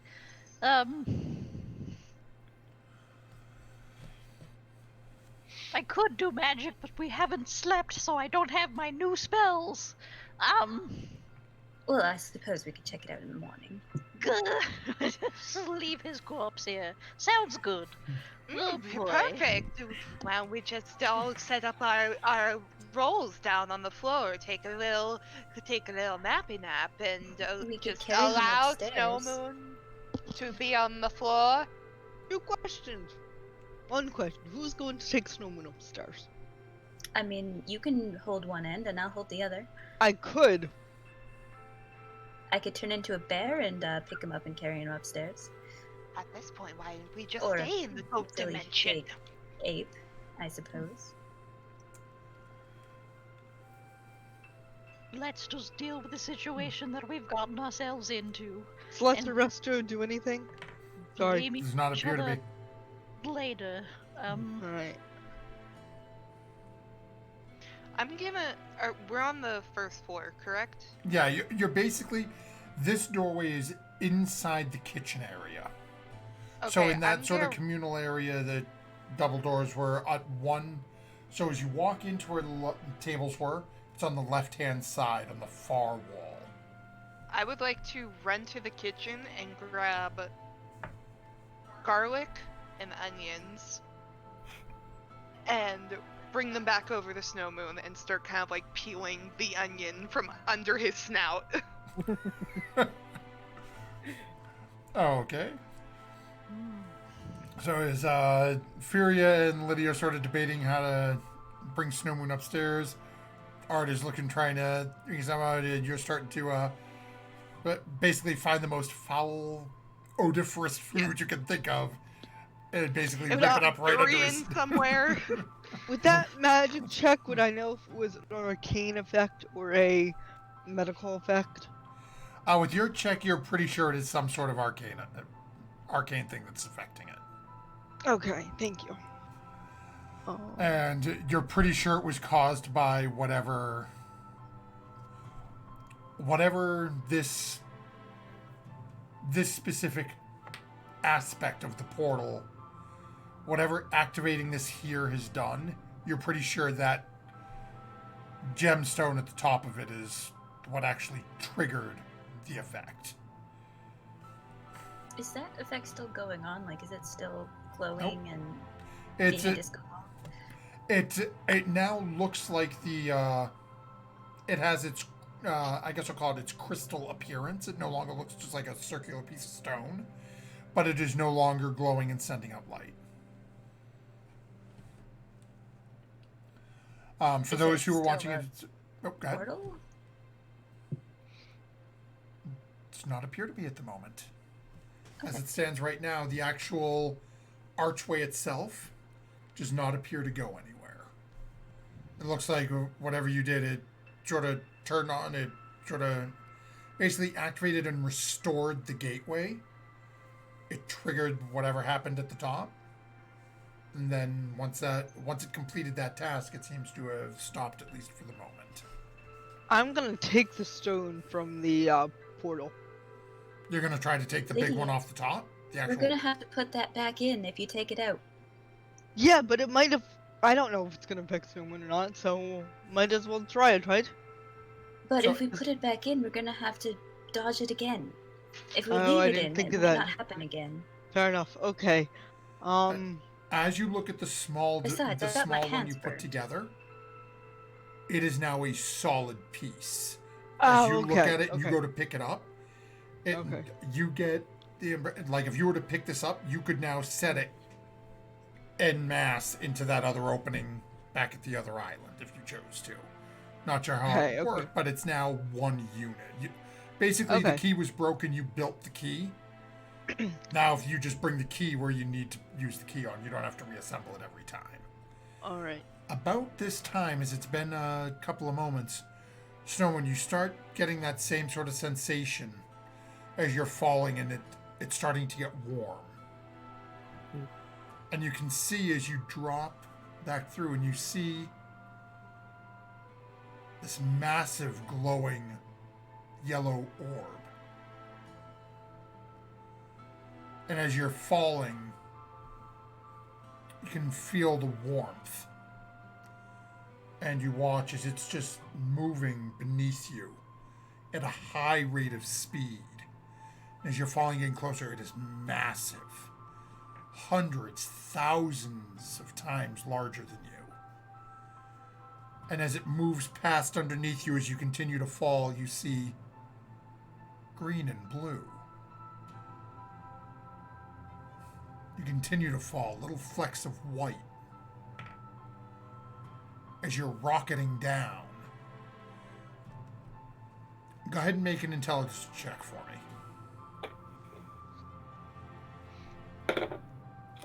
18. Okay. And then go ahead and make a perception check as well. And given your intelligence check, I'm going to say you can make this perception check with advantage. Okay. Ooh, good thing. 16. Oh, okay. So as you're starting to fall, and again, you get that same sense of being pulled down. You're starting to think that wherever you were brought to, you've been released. And as you're looking, and you can see this massive spherical orb of warmth and light moving beyond, you get the sensation that you're looking at the ground beneath you. And then as you start to turn and look elsewhere, I need you to make a wisdom saving throw for me as you start to see Okay. things. 8. As you start to look,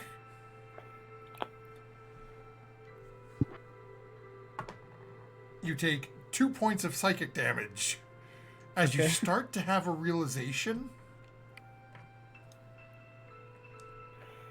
And then you're looking at the ceiling.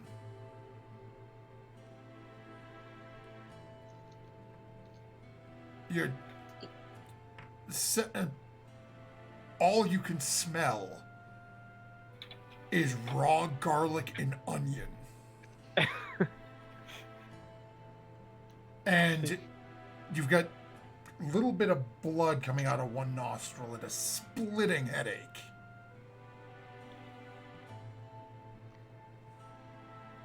And you've got just sort of a gnawing feeling in the back of your mind.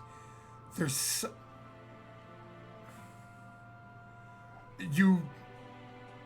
for player knowledge, you remember everything. And as you were falling and you started to look and you had this realization of, wait a minute, and you started looking around you, there's something just sort of cracked. And it's you, whatever you saw, you lost. You weren't able to retain that vision. Okay. So. But everything prior to that specific moment you recall. Okay, so the conversation, the falling, the giant orb. Yep. Okay. Everything right to that point where you went, holy shit, I'm going back. What's that? Oh! What's what? Okay. That you just ran face first into a wall and just, what was I doing? Okay. Yeah, so he'll start to like come to, wipe his nose like, what is that smell? Oh, good, that did work. Okay. You Artemis, almost take dying. this. And I'll stomp upstairs and close my door. Slam my door. Loudly. Well, you almost didn't die. I mean, you were just mentally not here anymore. It was. I was like, I got sucked into like some kind of dark void, and there were just like small flashes of light, and then I saw a face and heard a voice, some kind of warning that our world is not safe and we're running out of time. But I didn't even get a chance to say anything, and the voice was already gone. And then I got like sucked into some void or some kind of black hole, and then I just came to and was back here. Well, I think the portal that we put together burned together. I mean, I burned my hands. But So I mean, it's the light thing went out. So I'd say we lock it up and come back in another day. yeah, well, Or never. We could also do it never. Yeah, but if we need to contact that guy, he said to use this thing. yes, we did all this so we could try and get the portal working. So Maybe Does we need working. More portal inclined magic user to help us out. No offense, Art. None taken. and I didn't see any of you there with me, but did any of you see something like I saw or no? I think we managed to move out of the way before whatever happened to you. Does Head this is killing me. does this at all remind me of back in the library, the conversation I had with the knowledge voice? Yes and no. So it would remind you in sort of a a similar situation where you were sort of dragged off somewhere to have a conversation with something without really knowing why or understanding who was beckoning. Mm-hmm. But it's the way that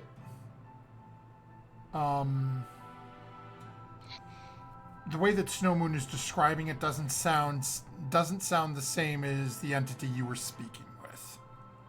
Okay. It's like the one you were speaking with seemed to be a little bit more forthcoming with information, Ah. whereas this one is just sort of again, as Snow Moon's relaying back to you, seems to be very sort of vague and Menacing. maybe not. Hmm.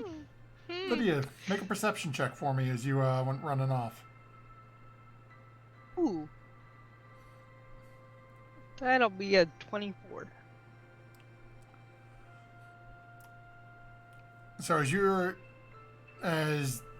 you take off and start down the hallway, and the rest of them are still having this mid conversation. Here, damn it! Coming from somewhere towards the front. We'll go towards the front and go, hello, can I help you possibly? As you call that out, coming from the office here. Shit! And I need everyone to go ahead and roll initiative for me. Oh, great. Oh, no. Ah. I thought this was our castle, our home. 10. Yeah, well, let me grab my thing Oh, here. wow. Three! Interesting. Ow. 7. Hey, This sucks. let's see here.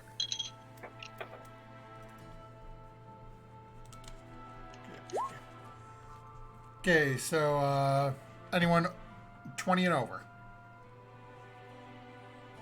Okay, 15 to 20? Yes, I had a 16. Okay.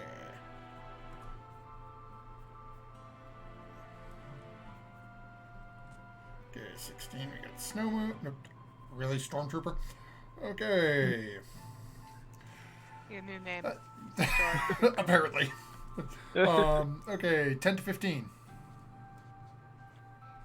Yeah. I got 10. Okay.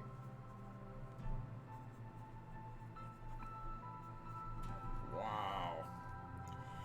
Okay, 10 to 5. 8. 7. Okay, so we Oh no, less than 5. have 7. Usually I Okay, get what you got, Art? 15 or above. No. Sorry, Art, what'd you have? 3. Okay. So for this, and reason I'm having everybody roll is right now only Lydia is aware of what's going on. But this way we don't have to re-roll in the midst.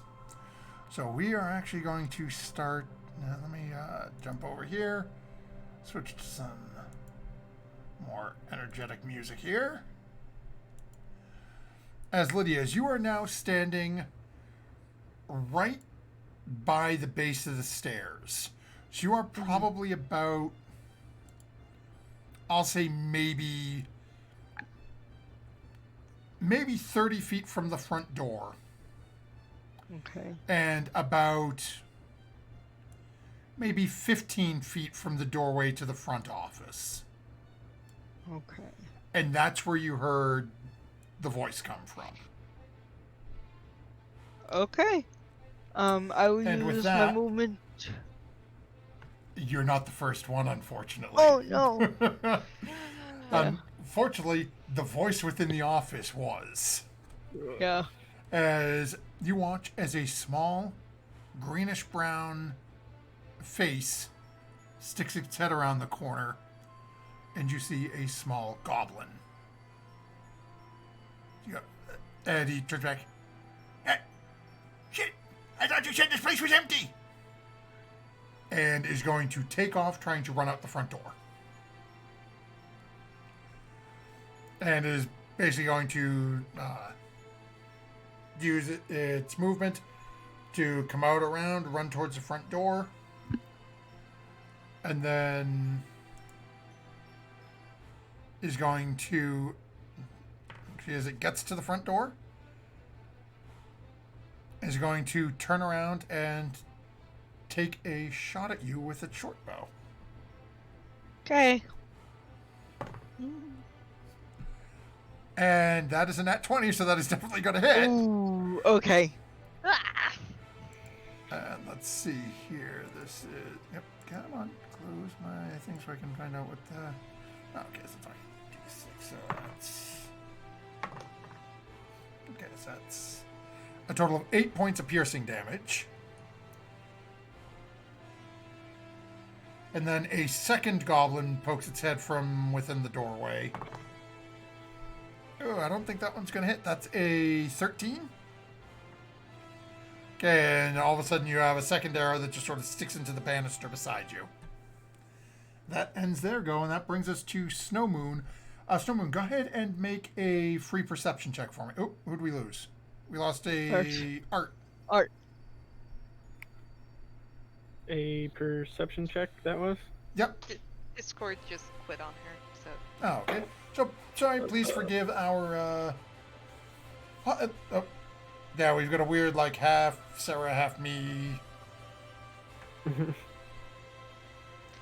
Here she comes! Returning! Hey, there we go. There we go. So, I'm sorry, what was your, check, someone? That's going to be a 6. Okay, yeah, so you have no idea what's going on, so you guys are still involved in that conversation. We have somebody else who is going to make a... Yeah, so they're still...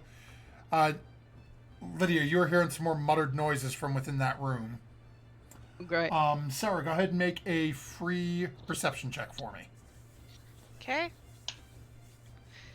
That's a oh, wait. But what about my bonus? My proficiency bonus? That may be important. That is a 12. Unfortunately, at this distance, you don't hear anything either. Dang it. Okay, so that brings us over to Lydia. As they say, Hi. Oh. good. So I will use my free action to shout, guys, we've got company up here, and they're trying to steal from us, and I think you should get up here. Can't think of a better word for that. And then I will. How far away is the one at the front door from me?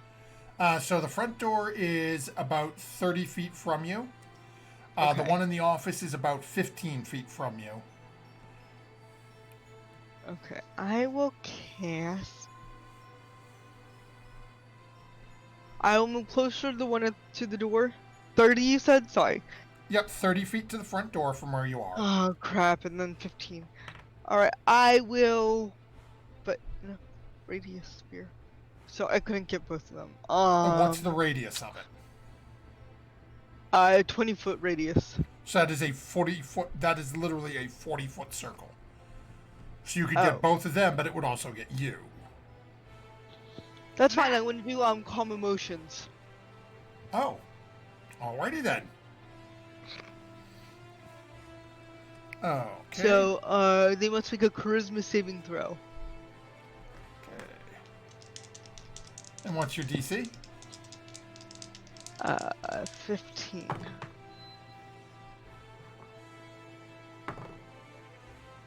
Alrighty then. And what does Calm Emotions do again? I was gonna try to do the second one where it says you can make a target indifferent about creatures of your choice and that it's hostile towards. Okay.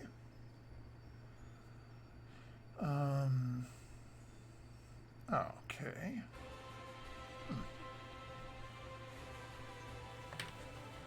Alrighty then. I don't know if that would hit any in the door either, so that would be my thing too. That's yeah, it's within that radius sphere, so any humanoid creature. So it's you can definitely see that they are not as they don't appear to be as agitated at the moment. Okay, I see. Hold on, maybe we can work this out. And end turn. Okay. Sophia, you just heard Lydia call out that there are people in the establishment and she thinks you're being robbed. I swear in Elvish, and I don't know how close I can get to the situation, but I have 35 feet of movement. So with that movement, you get out of the kitchen area, probably about another 10 or 15 foot down. So I'd say you've probably got about another 60 feet to the front door. So you can see there is a goblin at the front door. Has a short bow out. You can see Lydia currently has an arrow stuck in her. At this angle, you probably can't see the one in the office doorway, but you can see Lydia seems to be facing that direction. All right, I would use my dash action to get up closer. Oh, okay. And then just sort of. I'm really not in the mood for this today. It's been a really long day. And So just try to look menacing and unhappy towards the goblin that I can see. Yeah, and it's weird. As you get closer, they don't seem to really care one way or another at the moment. Oh, of course, Lydia used calm emotions. She does that for everything. It works! It's true. It really has. The number of times that thing has saved y'all. Okay, and that brings us over to Art. Ah. Goblins ahoy! Lydia says you're being robbed. Feria took off running. Oh, boy. I'll try and keep up. I can't really move that far. So as you take off running after Furia, it's as you use your movement, you're about 40 feet back from her, give or take. You get with your movement, you're probably got about 60. What's your movement? 25. Yep. Yeah, so you've got about 65, 70 feet to the front door. You can see that there's a goblin standing there. You can see Furia sort of charged, literally seems to have charged all the way up. Doesn't seem to be attacking at the moment. Oh boy. You said 70 feet? 60 Yep. to 70 feet? Yeah, 60 to 70 feet. Oh, farts. Oh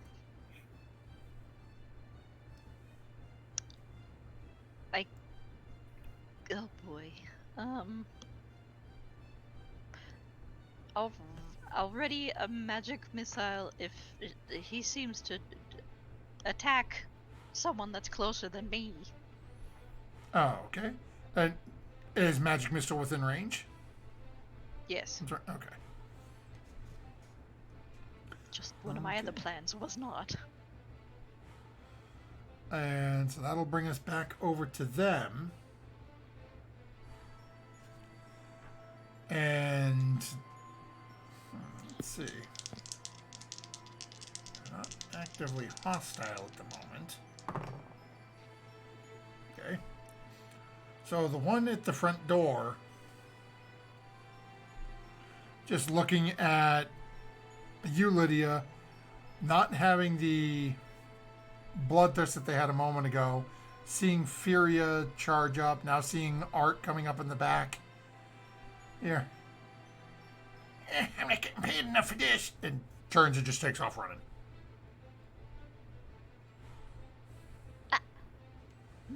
The one in the office now looks at you. Look as you notice as they turn to the right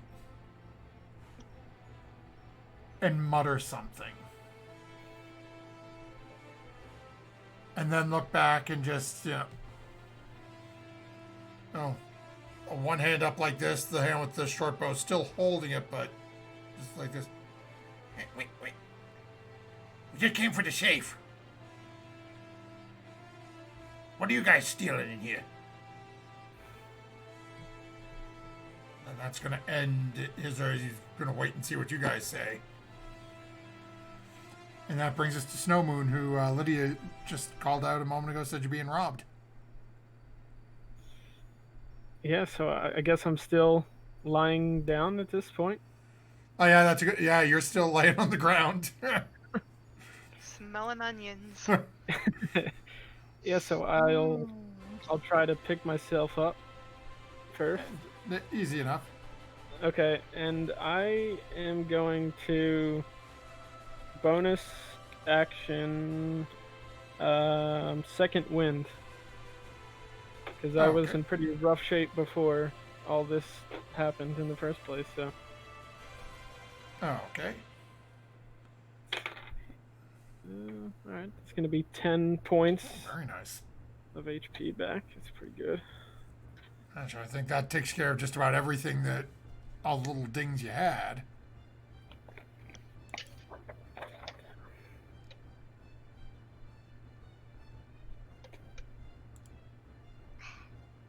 Yeah, and I guess I'll just run towards, where I heard Lydia calling out and see what's going on here.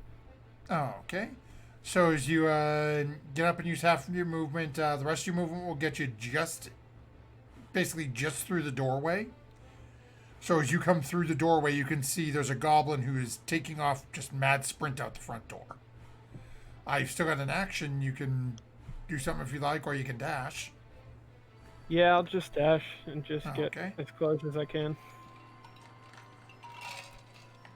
And so from dashing where you are, you're probably about 10 feet behind Furia at this point.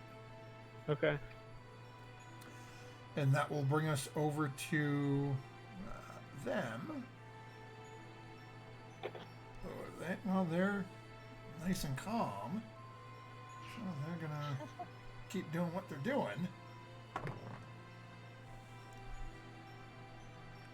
Okay, let's see here. Give me a second, I gotta pull up my person.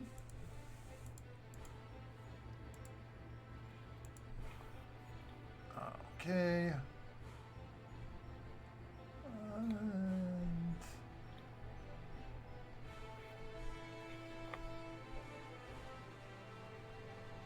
okay. You hear another slight curse from the office.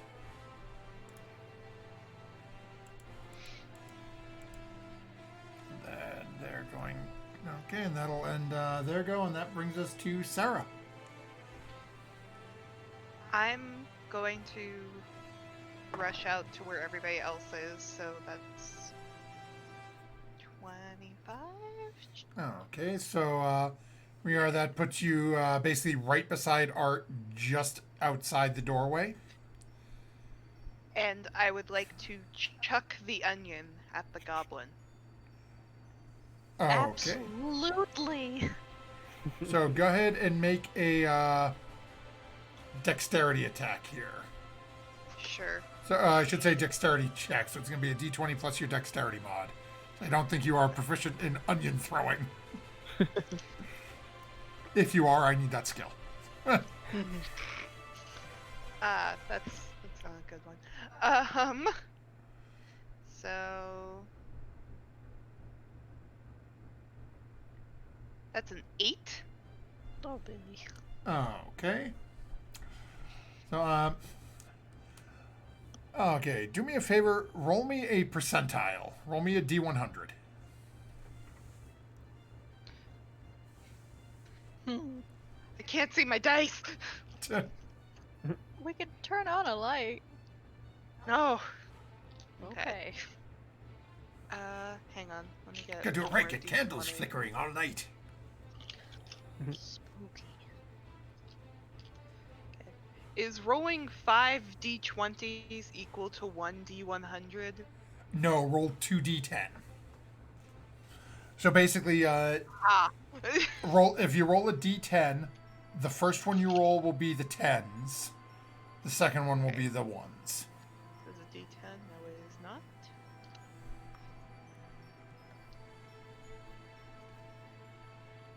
Okay. Okay.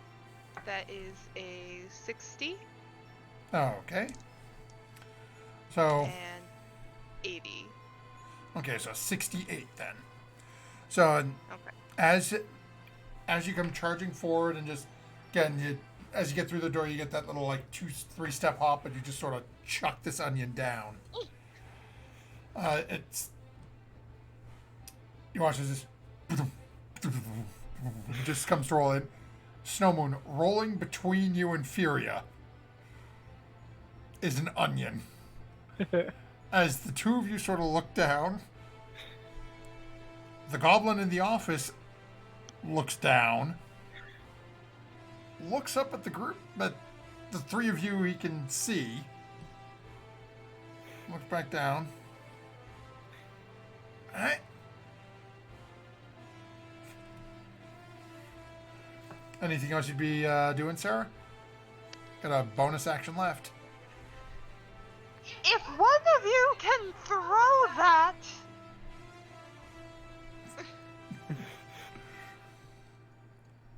Okay, so that'll bring us over to Lydia. Alright, Little guy just asked you what you're here to steal. do I see anyone else in the room behind him at this point since I'm facing his way? You don't see anyone else in the room. You haven't gone in to really look around in the room. So as you're looking, as the doors open and you're looking in, you can see the individual. You can see this goblin, and you can see what looks to be like a table or a desk in the background. Okay. But you would have a strong sense that there's somebody else in there because he keeps looking over to the right. Yeah. I was just thinking if I could see him. Oh, we live here, sir. Would you kindly step out? You've been misinformed. And, I will approach him and just try to pluck his stuff out of his hands and hide and, put them above my head so he can't reach them.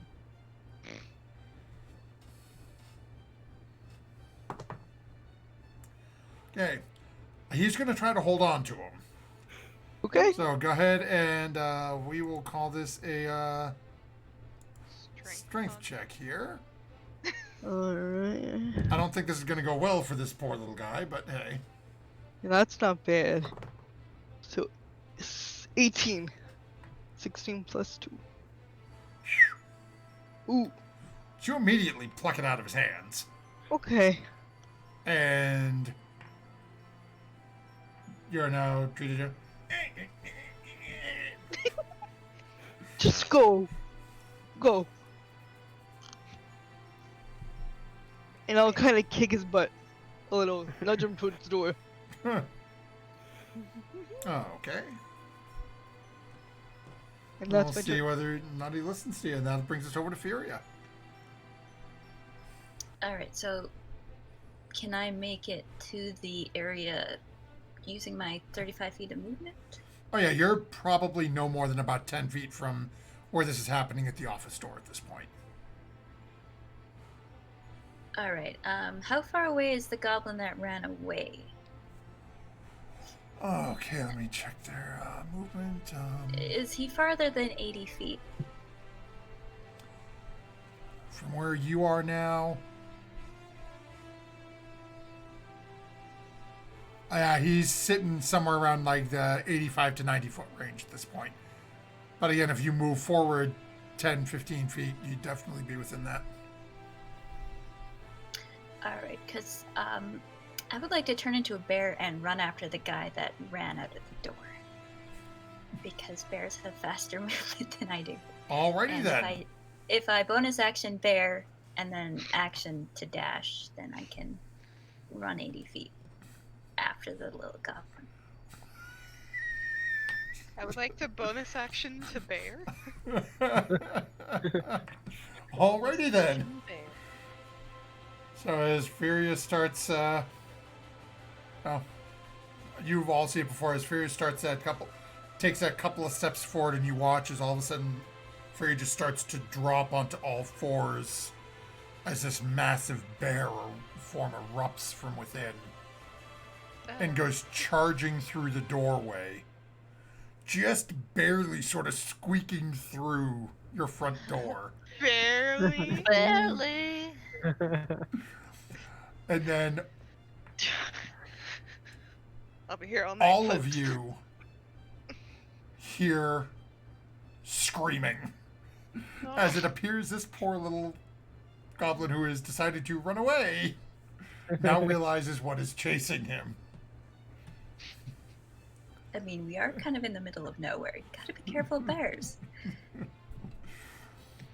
But that's my turn.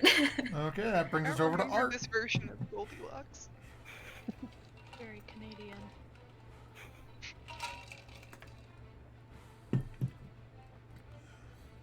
So, Art, it does not appear that anybody decided to reach out and try to attack your friends.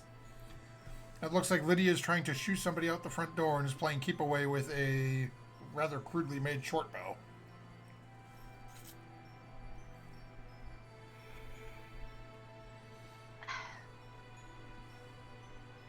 Man, I don't really want to just. Well, then again, is that the goblin that shot her? No. No, that's the one who missed. No, fine. Still shot at me. Shot at her. Shot at her. Okay.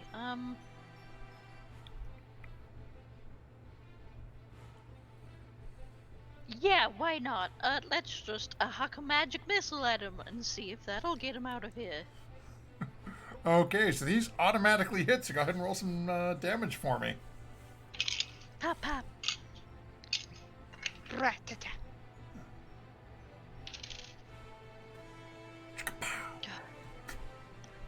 Was waiting.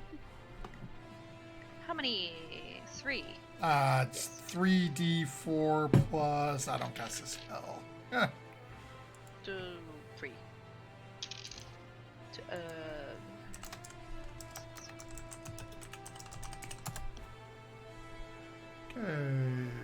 11. So it's 3d4 plus 3. Yep. Okay, so Lydia, as you have this goblin that is standing in front, he steps out and is jumping up trying to grab this thing. He's popping up and all of a sudden jumps up once, lands on the ground, and all of a sudden you hear and then as the head just explodes as the body collapses onto the ground in front of you. How about we say, let's do the opposite of what Lydia says today, day. Someday. Any day. Alright. I guess I'll drop the stuff that he had. Artemis, we're creating water and cleaning up all the blood, correct? Yeah, I think I should do that. Yeah, I can do that. Thank you. Well, that brings us to our terrified little friend right now, who I'm not even gonna. Well, yeah, I'm pretty sure at this point, calm emotions. He's not hostile, but he is scared to all bloody hell. Frightened, yeah. So he's not even going to bother with that. He is going to take the disengage action Okay. and then sprint again. So he is going to be end up another 60 feet away from you. Literally just trailing dirt, running straight out. So literally he is just running straight out the front door. So crossed over the tradeway and is just running almost due west away from this building. Okay. And that will bring us to Snow Moon. I guess I will approach the one at the door, and I'll look to see if it was successful trying to rob us. So as you look at the body, there's only a body now. Literally, Artemis just took its head off. As you're looking at it, you can make an investigation check if you want to rummage through his pockets, but you don't see like there's no cartoon money bag of loot next to him. Right. But yeah, likewise, you would note actually. Yeah, I don't think you would have seen him looking to the right because you weren't up there as of yet. So yeah, if you want, you can make the investigation check, or you can look in the office see if you notice anything. Yeah, I'll do an investigation check on the body here. Okay, go ahead and make your investigation check. 11. Oh, okay. So as you're doing like a real quick pat down, you don't notice anything anything huge or lumps out of place. Mm-hmm. You do find a small coin purse as you open it up. It's got 7 silver and 4 copper in it. You're pretty sure, based on what your benefactor said that you would have in here, that they probably didn't get this from you. But hey, it's still coin. Yeah, I guess. Yeah, I guess he'll take that, and I guess he'll turn to Lydia. So maybe you're right about those defenses at the door, Lydia. And other stuff? What? Mister, I was fainted a half a second ago. It's the goal we were reaching for. I can't be afraid no matter what in trying to reach it. Cautious afraid.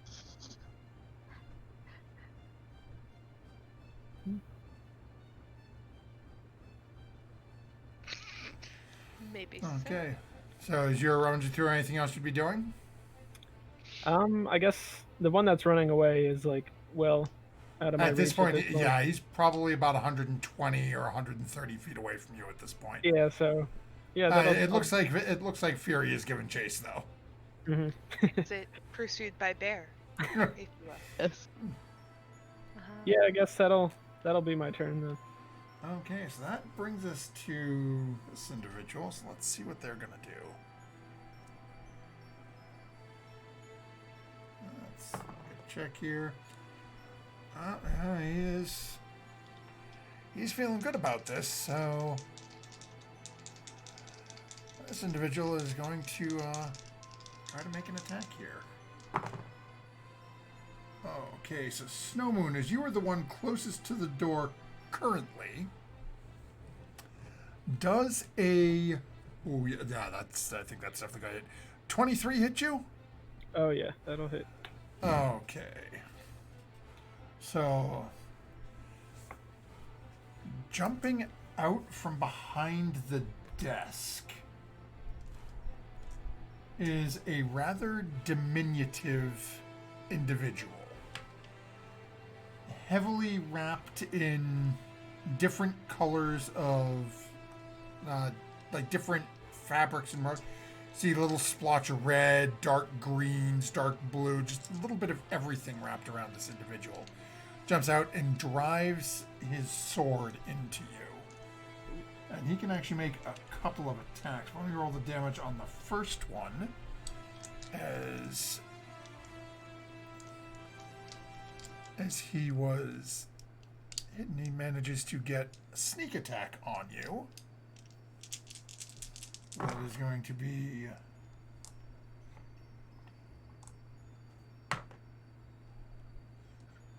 okay. 20 points of piercing damage Oh man. as he jumps out from behind the desk.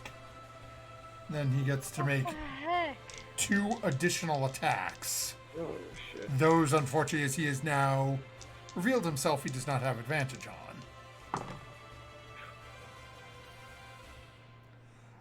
The second one misses with a 9. Third one is going to hit, as that is a 26. And that is, okay, that's not good. That is 6 points of piercing damage. Oh, I am Stop it. unconscious though. No.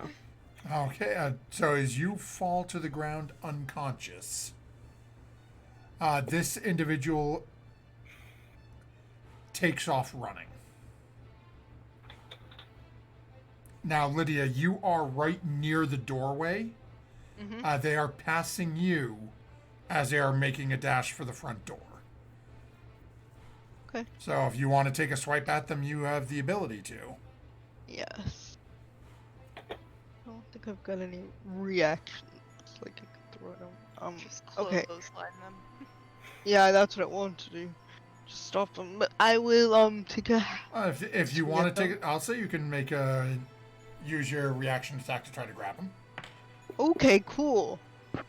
Which just- should that be? Strength or athletics or? You can do strength or athletics. He's going to make an acrobatics check to try to dodge out of your way. Okay, I'm okay at athletics. I'll do that. That's cocked. 19. 18.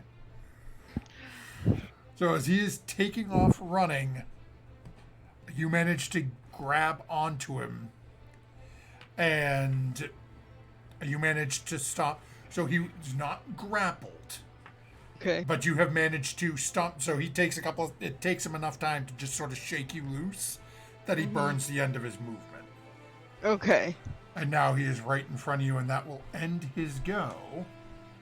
And that will bring us over to our next individual, who is Sarah. So how? So there's just the one that's now. At in this the point, there is house? one individual. He looks to be about the same size as you or Art. Heavily cloaked individual. Okay. Looked like they were trying to book it out of there. Mhm. And Lydia just managed, as you watched, as out of the doorway. And this was something that is, as you could see this, probably a little impressive. You watch as a small short sword comes out and just right into the back of of Snow Moon. Then pulls it back out, tries to swipe, misses, but then cuts back down the opposite direction. And as you watch as Snow Moons fall into the ground, it was definitely a very deft work. Okay. Lydia's holding the dude right now, right? Lydia seems to have stopped them. He does not seem to be restrained. Okay. But she was able to stop him from getting. Was not able to get out of the area. Okay. I'd like to go over and try to stab him. Oh, okay. So you had like moved the up a little valley on girl your next. accent. So you'd be able to get up next to the individual with your movement. Okay. And I'm gonna go for like under the rib area. Like a nice fleshy, not enough to like hit an artery, but enough to hurt. Oh, okay. Am I Oh, within there's 5 feet? Oh yeah, you're right He's next in to him. there. Yeah. Okay. I'm gonna go. Okay, and should I just do like a straight roll or do I add anything? No, so this it would just be your. So what are you trying to stab with? You've got a dagger, right?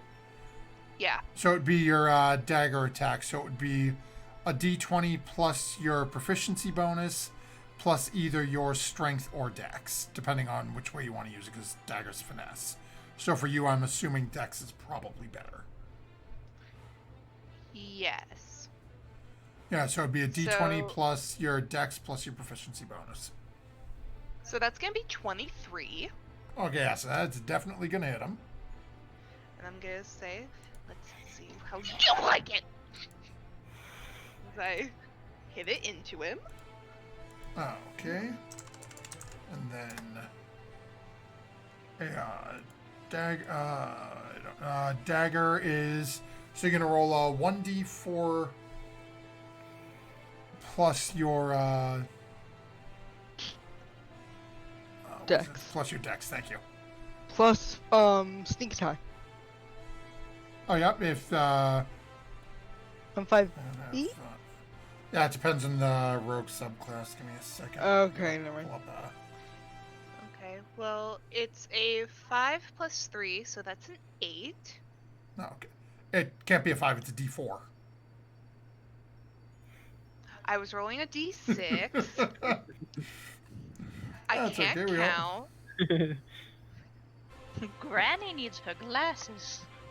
Okay, so it's 4 plus 3, so 7. Okay, so that's not bad. So let me just see here. And then, I want well, actually, you may twins have tonight, it little. pulled up. Do you have your character sheet pulled up? I do. Okay, does it say, look up sneak attack for me? 'Cause Yeah. apparently- and it should say what situations you get sneak attack in. Is the- Once per turn, okay. to one creature hit with an attack with a finesse or range weapon if you have advantage. Does it say, or if a teammate is within 6 feet? I mean, 5 feet? You don't need advantage on roll if the target is within 5 feet.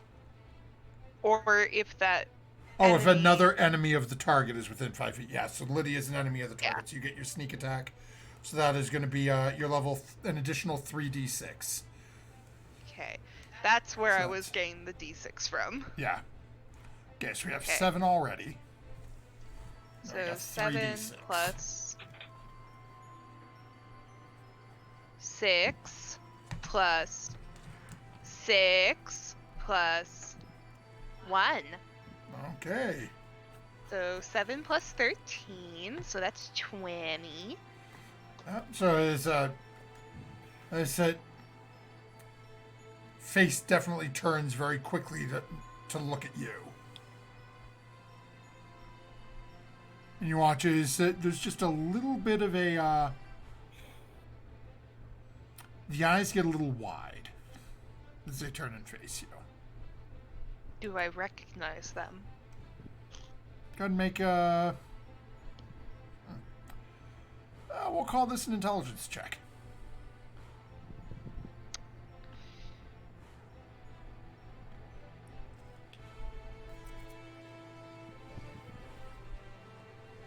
Four.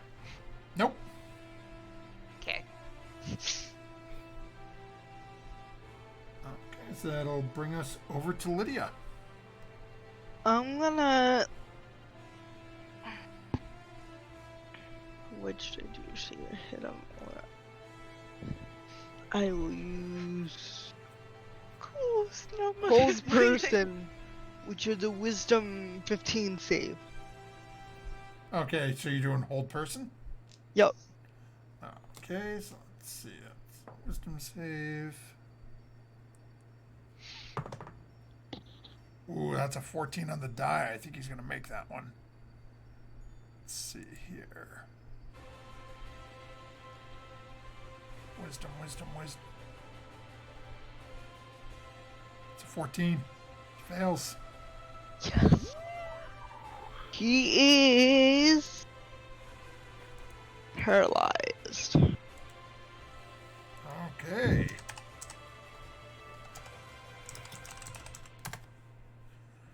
So that is going to... Okay, anything else you're doing? You have a bonus action of movement. I don't think I can do anything as a bonus action, but Do you have a bonus action cantrip? no. Okay. And that's going to end But I'll that. run over to Snow Moon, and be there. No, just next to him. Okay. So that'll bring us over to Furia then. Where there is a goblin 60 feet in front of you. I would only be able to get 20 feet away. So I would get right up behind him again. And actually, if I could, I would go in front of him. Okay. I had enough left over. Oh yeah, easily, because your movement as a bear is 40, right? Yeah, and I would be dashing. Yeah. So yeah, it would be 40, you'd be 20 feet away, and then basically running up to him and circling around. It's easy enough to do. Yeah, circling around and being very growly Oh, okay. and menacing. Go ahead and but... make an intimidation check. All right.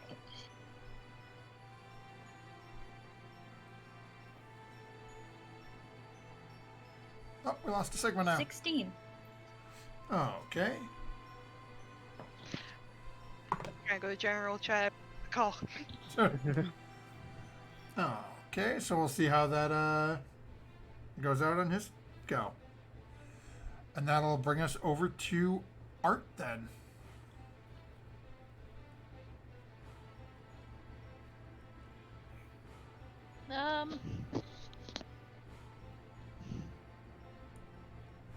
I mean, I already popped a guy's head off. I don't really wanna.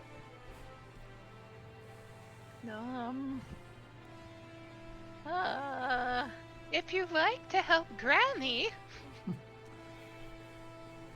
Oh yeah, you can tie this guy up. Oh, I meant murder. Oh. Well, we So have you to can see question Snow Moon's laying on the ground, slowly bleeding. We have This to question individual is bleeding out of a hole in his side where you can see Granny is holding a small weapon. But now the individual is not moving. You can see the short sword is pulled up, but they are completely stationary.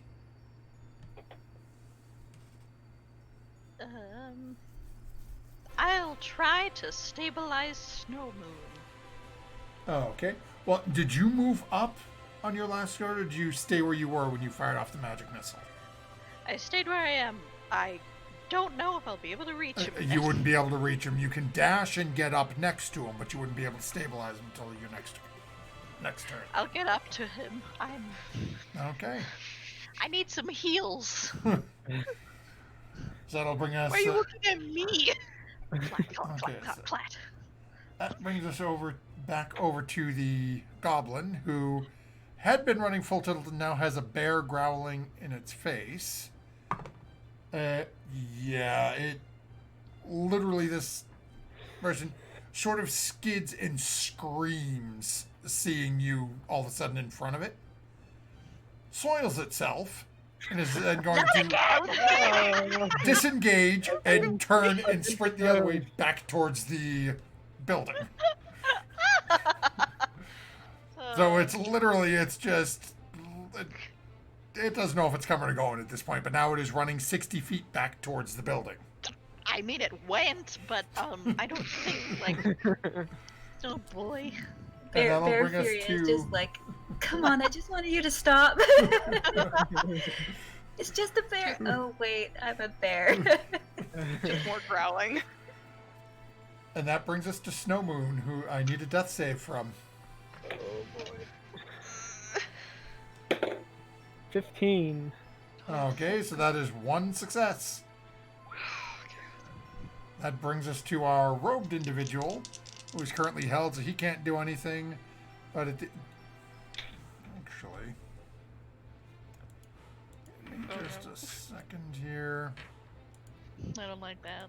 I don't like when the DM says actually. I just Or want to make suddenly. sure that it's I'm checking. At the end of each of its turn. Right, I just want to make sure with nod it has advantage. Okay.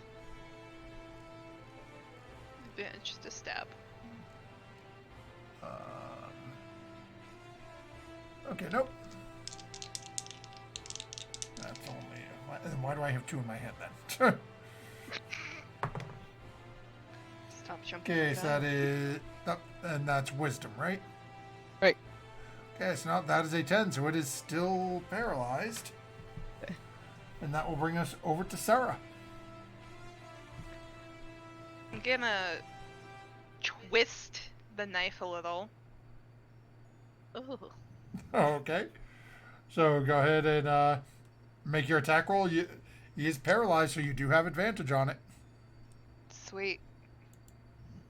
Grammy's gonna perform war crimes. You scare me sometimes. And what bonus gets added for this? if any? So it is your dexterity and your proficiency bonus. Okay, so that's 14. 'cause- Are you Oh, within okay. 5 feet of the creature, though? Yes, I'm Okay. right up against him. So stabbing as him. long as it hits, I know what you're reading. She has to Okay. hit first. Okay. So is it a 14 on the die, or is it 14 on the die, I'm still doing math. So Okay. again, it's so plus 6 because of my dex and probo. It's a dirty 20. okay? So that hits. So that is a crit because he is paralyzed. Okay. So any attack that hits in 5-foot range automatically crits. So you are going to Okay. roll 2d4 and 6d6. Give me 1 second. You're 2d4. going to make the very large tall cow 3. angry. So that's 7, More angry. and then Everyone makes the large angry tall cow more angry. No one listens to the angry tall cow. When did you become a dog cow? Tall cow. Oh, tall. cow. I'm like, Dog cow. 17. That's in 6th edition. 19. Okay. So you said it was 7 for the first and then 19, or 19 in total? 19 total. Okay. Okay. As those of you watching, as Sarah is sort of digging and twisting this knife in deeper, you can see that there is a decent amount of blood running out of the side of this individual at the moment. And that will end Sarah's go, and that'll bring us to Lydia. Would Pick up Granny. Remove Granny. Or save Snow Moon. someone no. could use a lesson? No, I'm gonna spare the dying on Snow Moon. Okay. So I believe that stabilizes him at 0, right? Yep. Oh. And then can I bonus actions tie this guy up, or is that too much? No, that would be an action to tie him up. Okay. Don't Uh, interrupt the Grammy bit. stabbing. We This got is some bits in Grammy chat. time. Okay, can I do that reverse? Can I use an action to tie him up and bonus action healing word, Snowmoon? Would you let me do that? Yeah, you can do that if you want to. Okay, so bonus action healing word, Snowmoon. For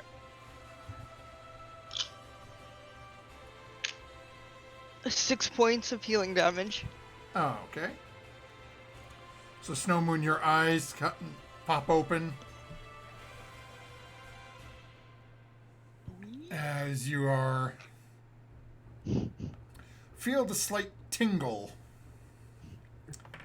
as this almost feels like electrical current pulses through your body as Lydia casts healing word upon you.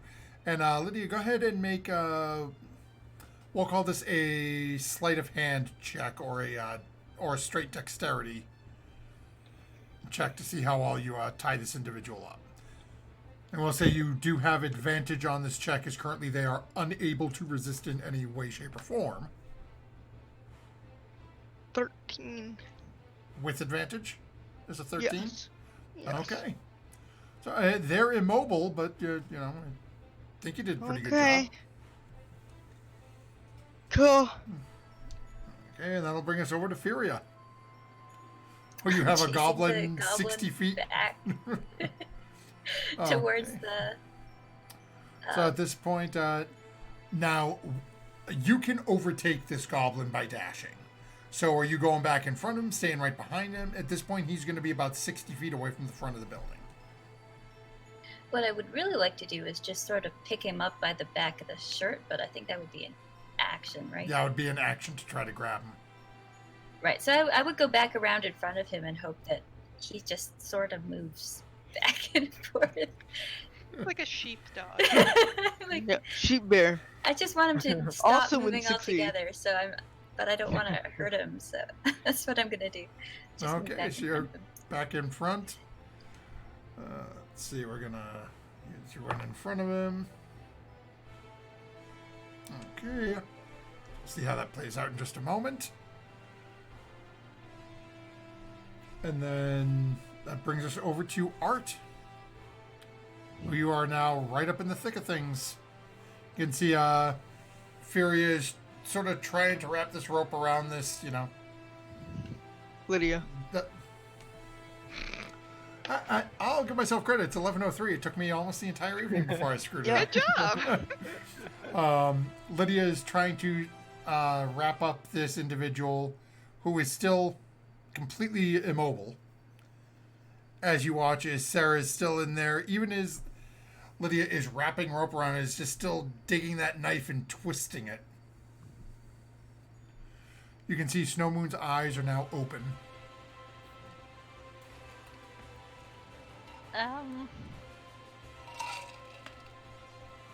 Can I grab Granny and stop her from further injuring this being? I mean, you can certainly attempt to grapple Sarah if you want to. You'd be making a strength check. You wish. I mean, I'm weak and frail and a wizard, and you're 90-something years old, and you have a knife. Let's see. Art was You ever danced managed with to the do it devil? before against that dude. So, So Sarah, you have a choice. You can either try to use agility to sort of squeak out of the way, or you can try to use you can use acrobatics to try to dodge out of the way, or you can use athletics to just sort of try to sort of push Art off as they're trying to grab you. I'm gonna dig the knife deeper, basically to make myself like a nice, dense grappling help. You're going to hook the knife into him. Yes. I hate this. Okay, so go ahead and make both you make or rather, you make an athletic. Yeah, it's both athletics checks then. It's like 2 toddlers.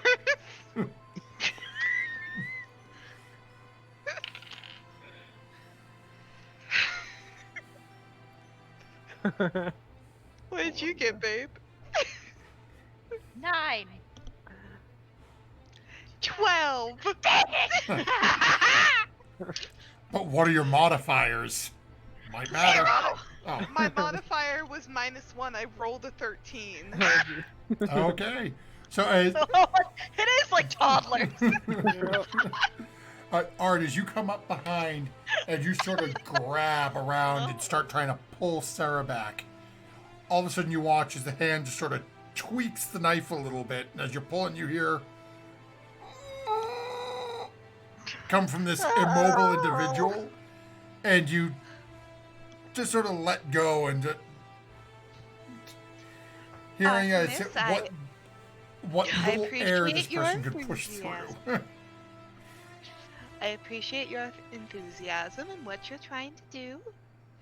But please keep an eye on Snow Moon while I try to deal with this, okay? Snowmoon's fine. he's awake, but he's He coughing. could blood. use a top up.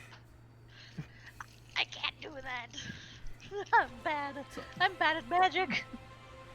That will bring us. No over one's bad to at magic. You're just different kind of magic user. Yes, you really need to stop talking so poorly of yourself, dearie. Yeah. We really need to talk about this. But afterwards, I say as I dig the knife deeper. Oh god. At this point, the goblin is scared enough and realize it cannot outrun the bear. So it is going to actually try to hop up onto the back of the bear. It's going to try to grapple you. And literally, I can't picture how that would even work. Ever it's see one of those literally, bowls?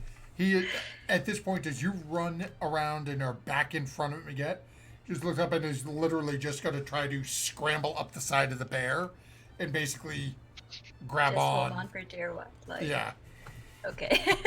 because it's basically he's hoping that in his mind maybe it can't get its head around to bite me if I'm on the back of its neck, but he's going to be able to hold on for that. So you can either make an athletics check to try to shake him off, or basically keep him from getting a good grip, or Reach with its you can- claws.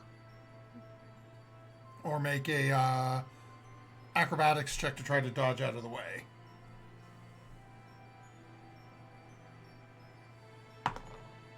Ooh, that has promise.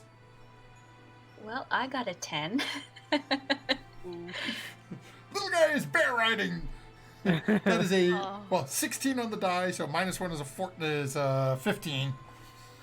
So is all of a sudden that as you turn around and you snarl at him again, you and literally just charges up and just sort of grabs hold of the side and yanks himself onto the back of your neck, and you feel two little hands sort of grab into the sides right underneath your ears and just cling into the fur for dear life.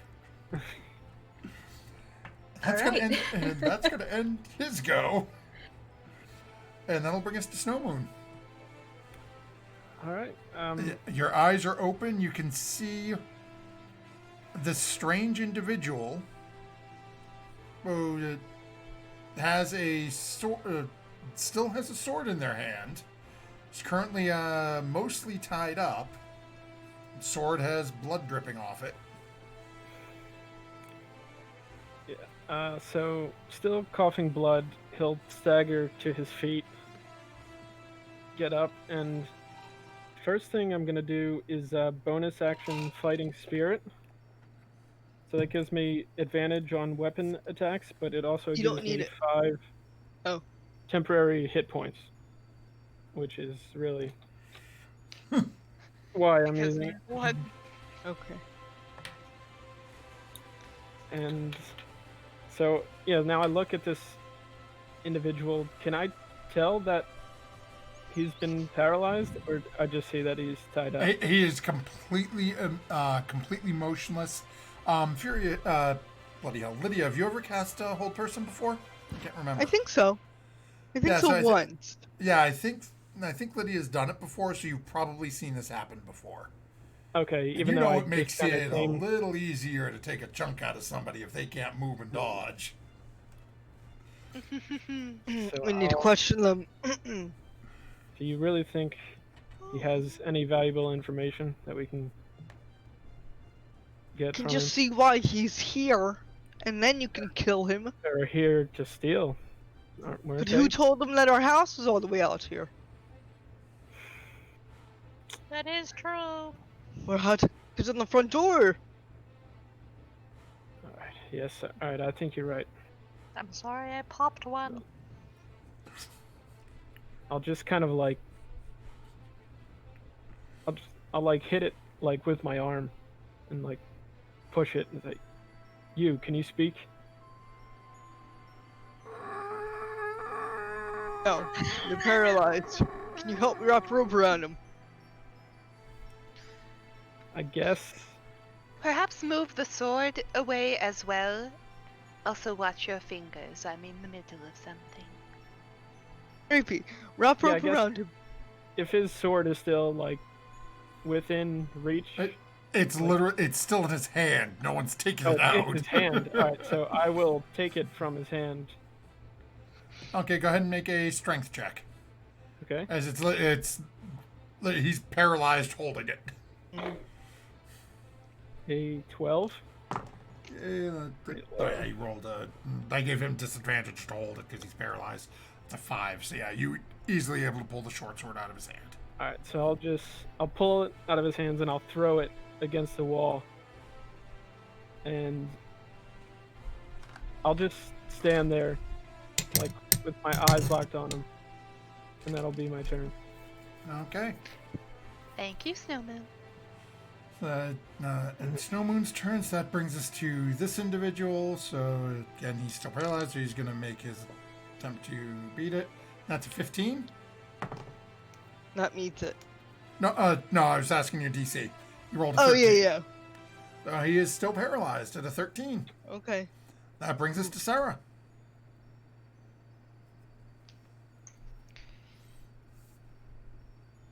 We need to question him.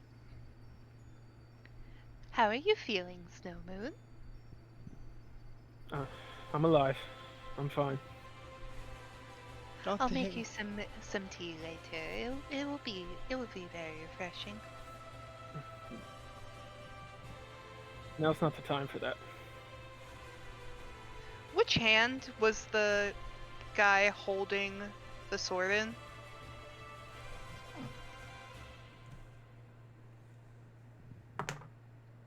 Left. I'm gonna stab his left hand, like right in the middle of the palm, full stigmata. Okay, go ahead and make your attack roll. That's a nat 20. Okay. It's the fireball It's all two- over again. 2d4 and 6d6 because Lydia and Snowborn are still within 5 feet. Okay, so that's 4 plus 2, 6. And then how many d6? 6. 6. Okay, so 6 plus 1, 7. 11. 14. 19. 21.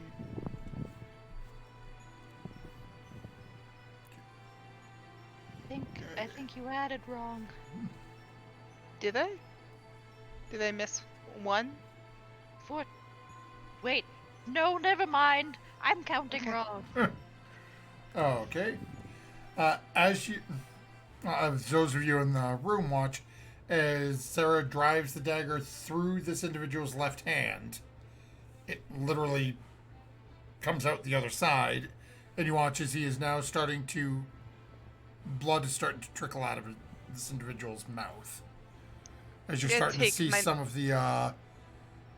the bluish green, like, scarves or robe that he's got draped over his face is starting to just, you see it's starting to get moist and red.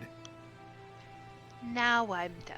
And I'm gonna take my knife out and go over by Art. Granny, you know that just means I have to spend a higher healing slot for both of them in the end. Who Hurts said you you more had than to it heal hurts them? me.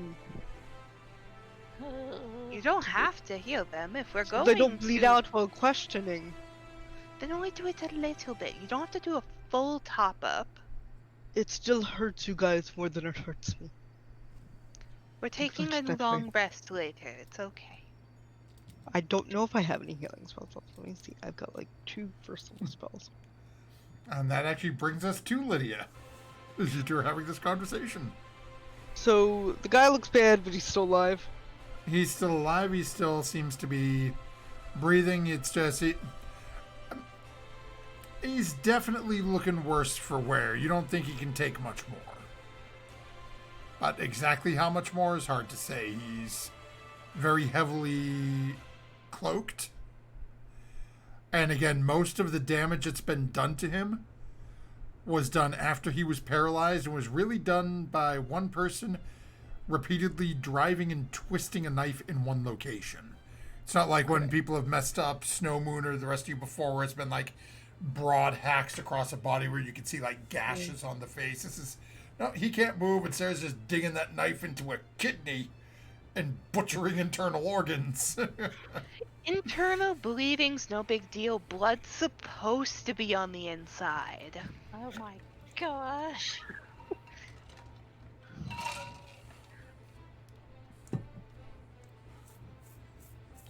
I think Sarah needs to come visit Fridays. I know someone should get along with her I'm real debating well. whether I should gust of winds Sarah away from me right now. I'm over by Artemis. I'm gone. Yeah, it's I'm all done. Sarah has removed the dagger from the hand and has walked away. So now Okay, it is I'm you and sleeping Snow out, Moon probably. next to this individual. I'm gonna do the same thing. Try to tie this guy up better and healing words Snow Moon again. Oh, okay. So go ahead and roll for Snow Moon, and then make your either sleight of hand or dex check for the tie-up, and we're going to jump over to Furio while you're doing that, as she is mounted by a goblin. That's 6 for Snow Moon. And is there any way I get anything on this because I'm a sailor? I don't think so. Oh, that's navigational tools. Never mind. Okay, never mind. Yeah, again, when you're doing it, he's paralyzed, so you can roll it at advantage. Okay, that's good. But 15 this Okay. time. A little you bit. think you got him a little better. Okay, that's good. How far away am I from the house at this point? About 60 feet. Well, you're probably, because you circled around in front of the goblin again, you're probably about 55. With him holding on, I can still move, right? Oh yeah, Or it's am I- literally you're the size of a bear. This thing is not even the size of a halfling. I think I'm a couple sizes larger than he is. I'm a large bear, so. Yeah, so he's a small Okay. creature. So it's realistically, it's that just makes it where he's sort of grappled onto. Literally, he's on the back of your neck. So you don't really have, just given that bears really can't get their backs. That's why they use trees and things to scratch. Right. You're at a point where you really couldn't do like a normal attack at him. But again, you're pretty sure he's not going to like jump off and let go necessarily, because you've been able to basically ping pong him back and forth everywhere he's tried to run to. So Right. All right. So I'm going to run back inside the house. Is the doorway clear of? Can I see if it's clear? I don't. yeah, the doorway itself is clear. Alright. As you get to the doorway, you can see that there is another individual that you've never seen before. Currently with a massive hole in their left hand, which is sort of held up like this. Blood dripping all over the floor. The remnants of a headless goblin. I think I did see the goblin before I left. But Okay, I didn't see couldn't the remember. dude with the. Yeah. So I'll run back in, and I'll run over to the side a little bit so the doorway's clear. And bonus action. No. I don't remember. Is bonus action, do I get to turn back into me as a bonus action, or is that an action? I think that's. Are you moon or druid. land? I'm a moon druid. I don't remember if dismissing it is an action or not. I believe it's bonus action, I think. Because if I'm dashing, that's an action, and I can't turn back this turn. Just check here. I want to say one of the benefits of moon, I thought, was okay. Yeah, it's when you choose on second level ability wild shape on your turn as bonus action. Yep. So it's where it says you can do it on your turn as a bonus action, I would count dismissing it the same way. Alright, so I turn back into myself and sort of do it so I be between the goblin and the doorway. And then okay. I don't know where he would fall off or still be on me, but I'm like, don't kill this guy either. Just hoping that the bloody guy is still alive somehow. Let's see here. So we need to get to know who hired them. As you turn back in, so he's literally going to be just right where you are. So he's going to be right on the back of your neck and shoulders. So we're going to see if you, as you turn back, if he manages to keep his grip on you, or if he falls. Yeah, that's an 18 on the die. So as you turn back in to yourself, his hands just sort of. So he's got almost like a chokehold on you, but it's more just like that little kid who you've got, legs hooked under your arms, and he's just holding onto your throat a little tighter than you'd like. Not enough to do anything, but it's like you could tell he's just scared at this point. So yeah, we need to know who hired these guys. Don't kill this guy. That's my turn. Oh, okay. So that brings us over to Art then. I'm gonna take a cool bunch of steps away from Granny, and I guess the other goblins, well, the Stigmata goblin is somewhat tied up. Yes. Well, the It's not a goblin, it's a dude. Right, the one that got stabbed through the hand does. Again, you guys don't see what's under the robes, but the hand does not look to be goblin-esque. Okay. So, but yes, they appear to be tied up. You've seen Lydia wrap them up a couple of times. Furia currently has a goblin basically locking her in a sleeper hold, shaking uncontrollably. He does smell a little funny. Now, so does the back of Furia, but... Darn it! I thought we'd get out of this fight with no blood on me. Or anything else. It's not blood. Yeah, I don't think it's blood. Oh gosh.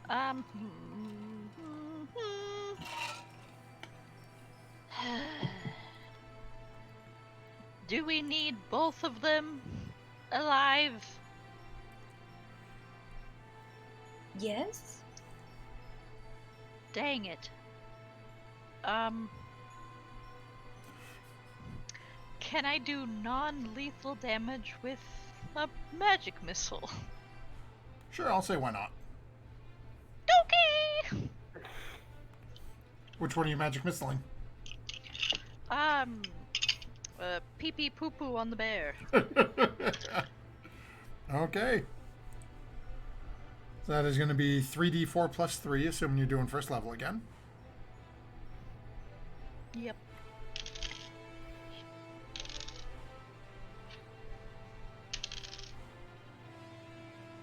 Nine. Okay. And actually, let me check my notes. What did I roll for that one? Does it break his kneecaps or something? Okay. This one is actually still up. Okay, that's okay. You can see there's now... actually, you really can't see anything because it's just sort of got the chokehold on Fury at the moment. Sorry, Baria. And with that brings us to him. And Let's see what he's gonna do. Yeah, he just got pelted in the back repeatedly by something. So he is actually going to release off of Furia and charge at you, Art. Whoa. And is going to try to take literally just is taking a punch at you. So that is I am a wizard. Let's see. that's a nat 20. Oh, heck. So let me see here. I don't think they are.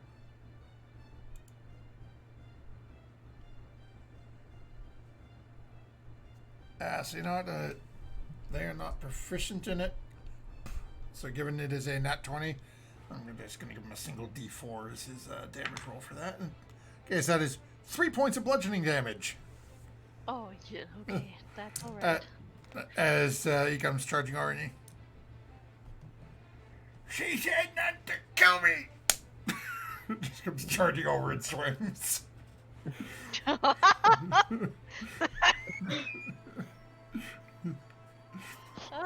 Kind of funny.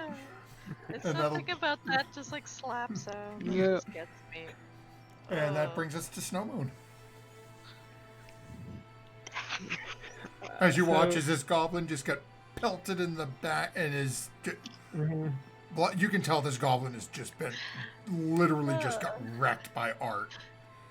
And is more angry than anything else, just hauled off and just charged it. Literally like right hook, Rocky style, coming across, swinging at Art. And manages to connect and does nearly nothing. Alright. The first thing I'm gonna do is like take off the hood of this individual who's tied up. As you start, you realize this is someone who is just wrapped like. Oh, it's not like a. It's not like a simple hood that comes off. It looks like they've Right. wrapped themselves in like scarves and robes Yeah. and sheets and all. I guess I'll start to like, dismantle that a bit and try and see this individual. Okay. So at this point, is you're starting to take this apart. Is anyone else planning to? I guess I'll phrase it: attack anyone. I Well, would I probably no.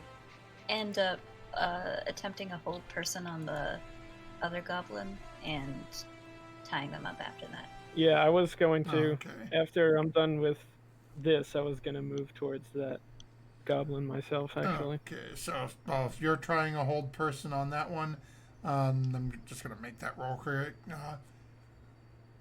Sarah, would you be doing anything? No, I'm all done stabbing.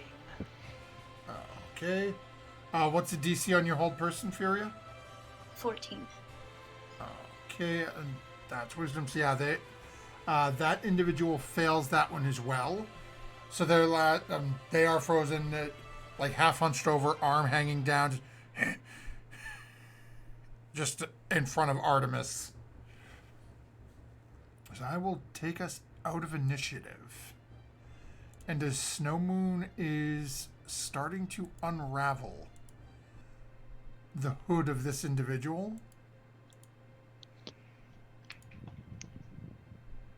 and you can start to see atop this, as you're unraveling it, this sort of shock of like platinum bleach blonde hair. And then as you wrap down a little further, a shock of green.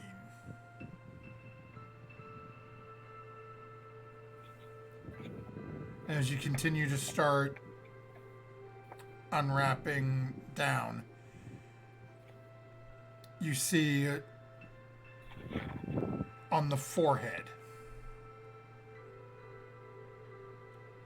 a very simple design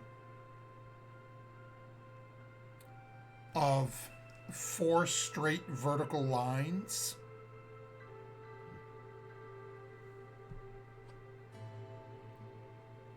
in one sort of cocked off at a 45-degree angle.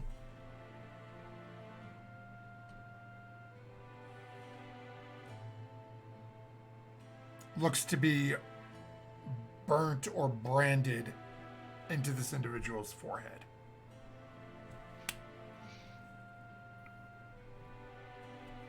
Stupid gnat. Okay. And so this person is still paralyzed, right? Is still paralyzed. Eyes attempting. Again, you can barely see as the eyes are attempting to focus on those of you moving in front. But again, they can't move, so they really can't like turn their eyes to adjust. It's just noticing very slight twitches as they're trying to. And as they're focusing in the group of you see this, as the goblin is getting tied up. That's where we'll end tonight's session because I didn't realize we've already run. It's 11:30 at this point. As apparently your new location has attracted some visitors.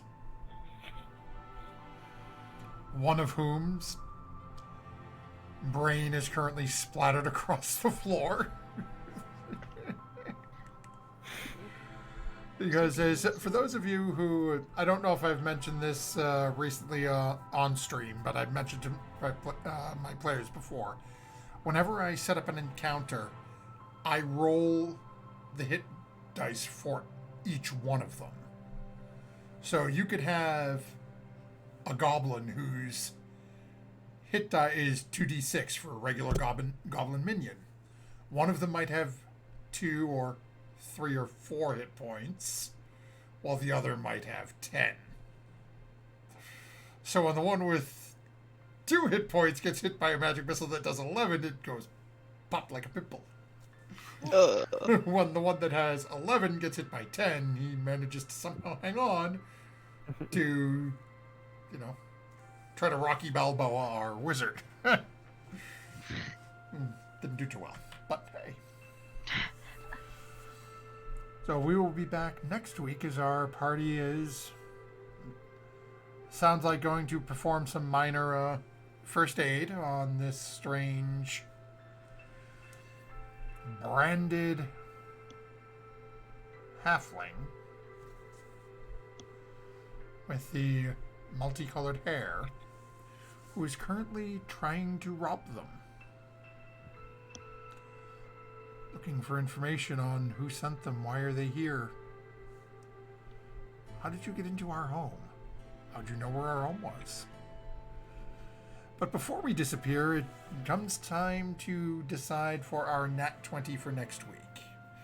Is there anyone in chat still with us? I can see Puffmaster's still been hanging out with us. Anyone roleplay or combat-wise that either our viewers at home or our players want to call out to award a free Nat 20 for next time? I vote for Art or Snowmoon. Snowmoon because I feel bad that you had to meet God and astral project into another plane. And Art because of the magic missile. I think Art had some really funny one-liners this session, so I vote for Art. Yeah. I'm gonna say Lydia because you had to deal with us, but Yeah. As she angrily Okay. knits. Yep. So, well, we've got a couple of votes in-game for Art. We've got at least one for Snowmoon. We've actually got one in chat for Snowmoon. So what we will do is we will give one to both Snowmoon and Art for next time. So we will award 2 where we've got some chat jumping in on these votes as well. So don't forget, folks, next time when your grandmother with the questionable morals is walking up towards you with her small pointy friend pulled out, and you're thinking about paralyzing the creepy thief, maybe ask the wizard to restrain Granny before paralyzing the thief. And if you are going to attempt to try to tackle Granny, don't forget to add your proficiency bonus, folks. You're going to need it. All have a good week. We'll see you next time. Good night. Good night, everybody.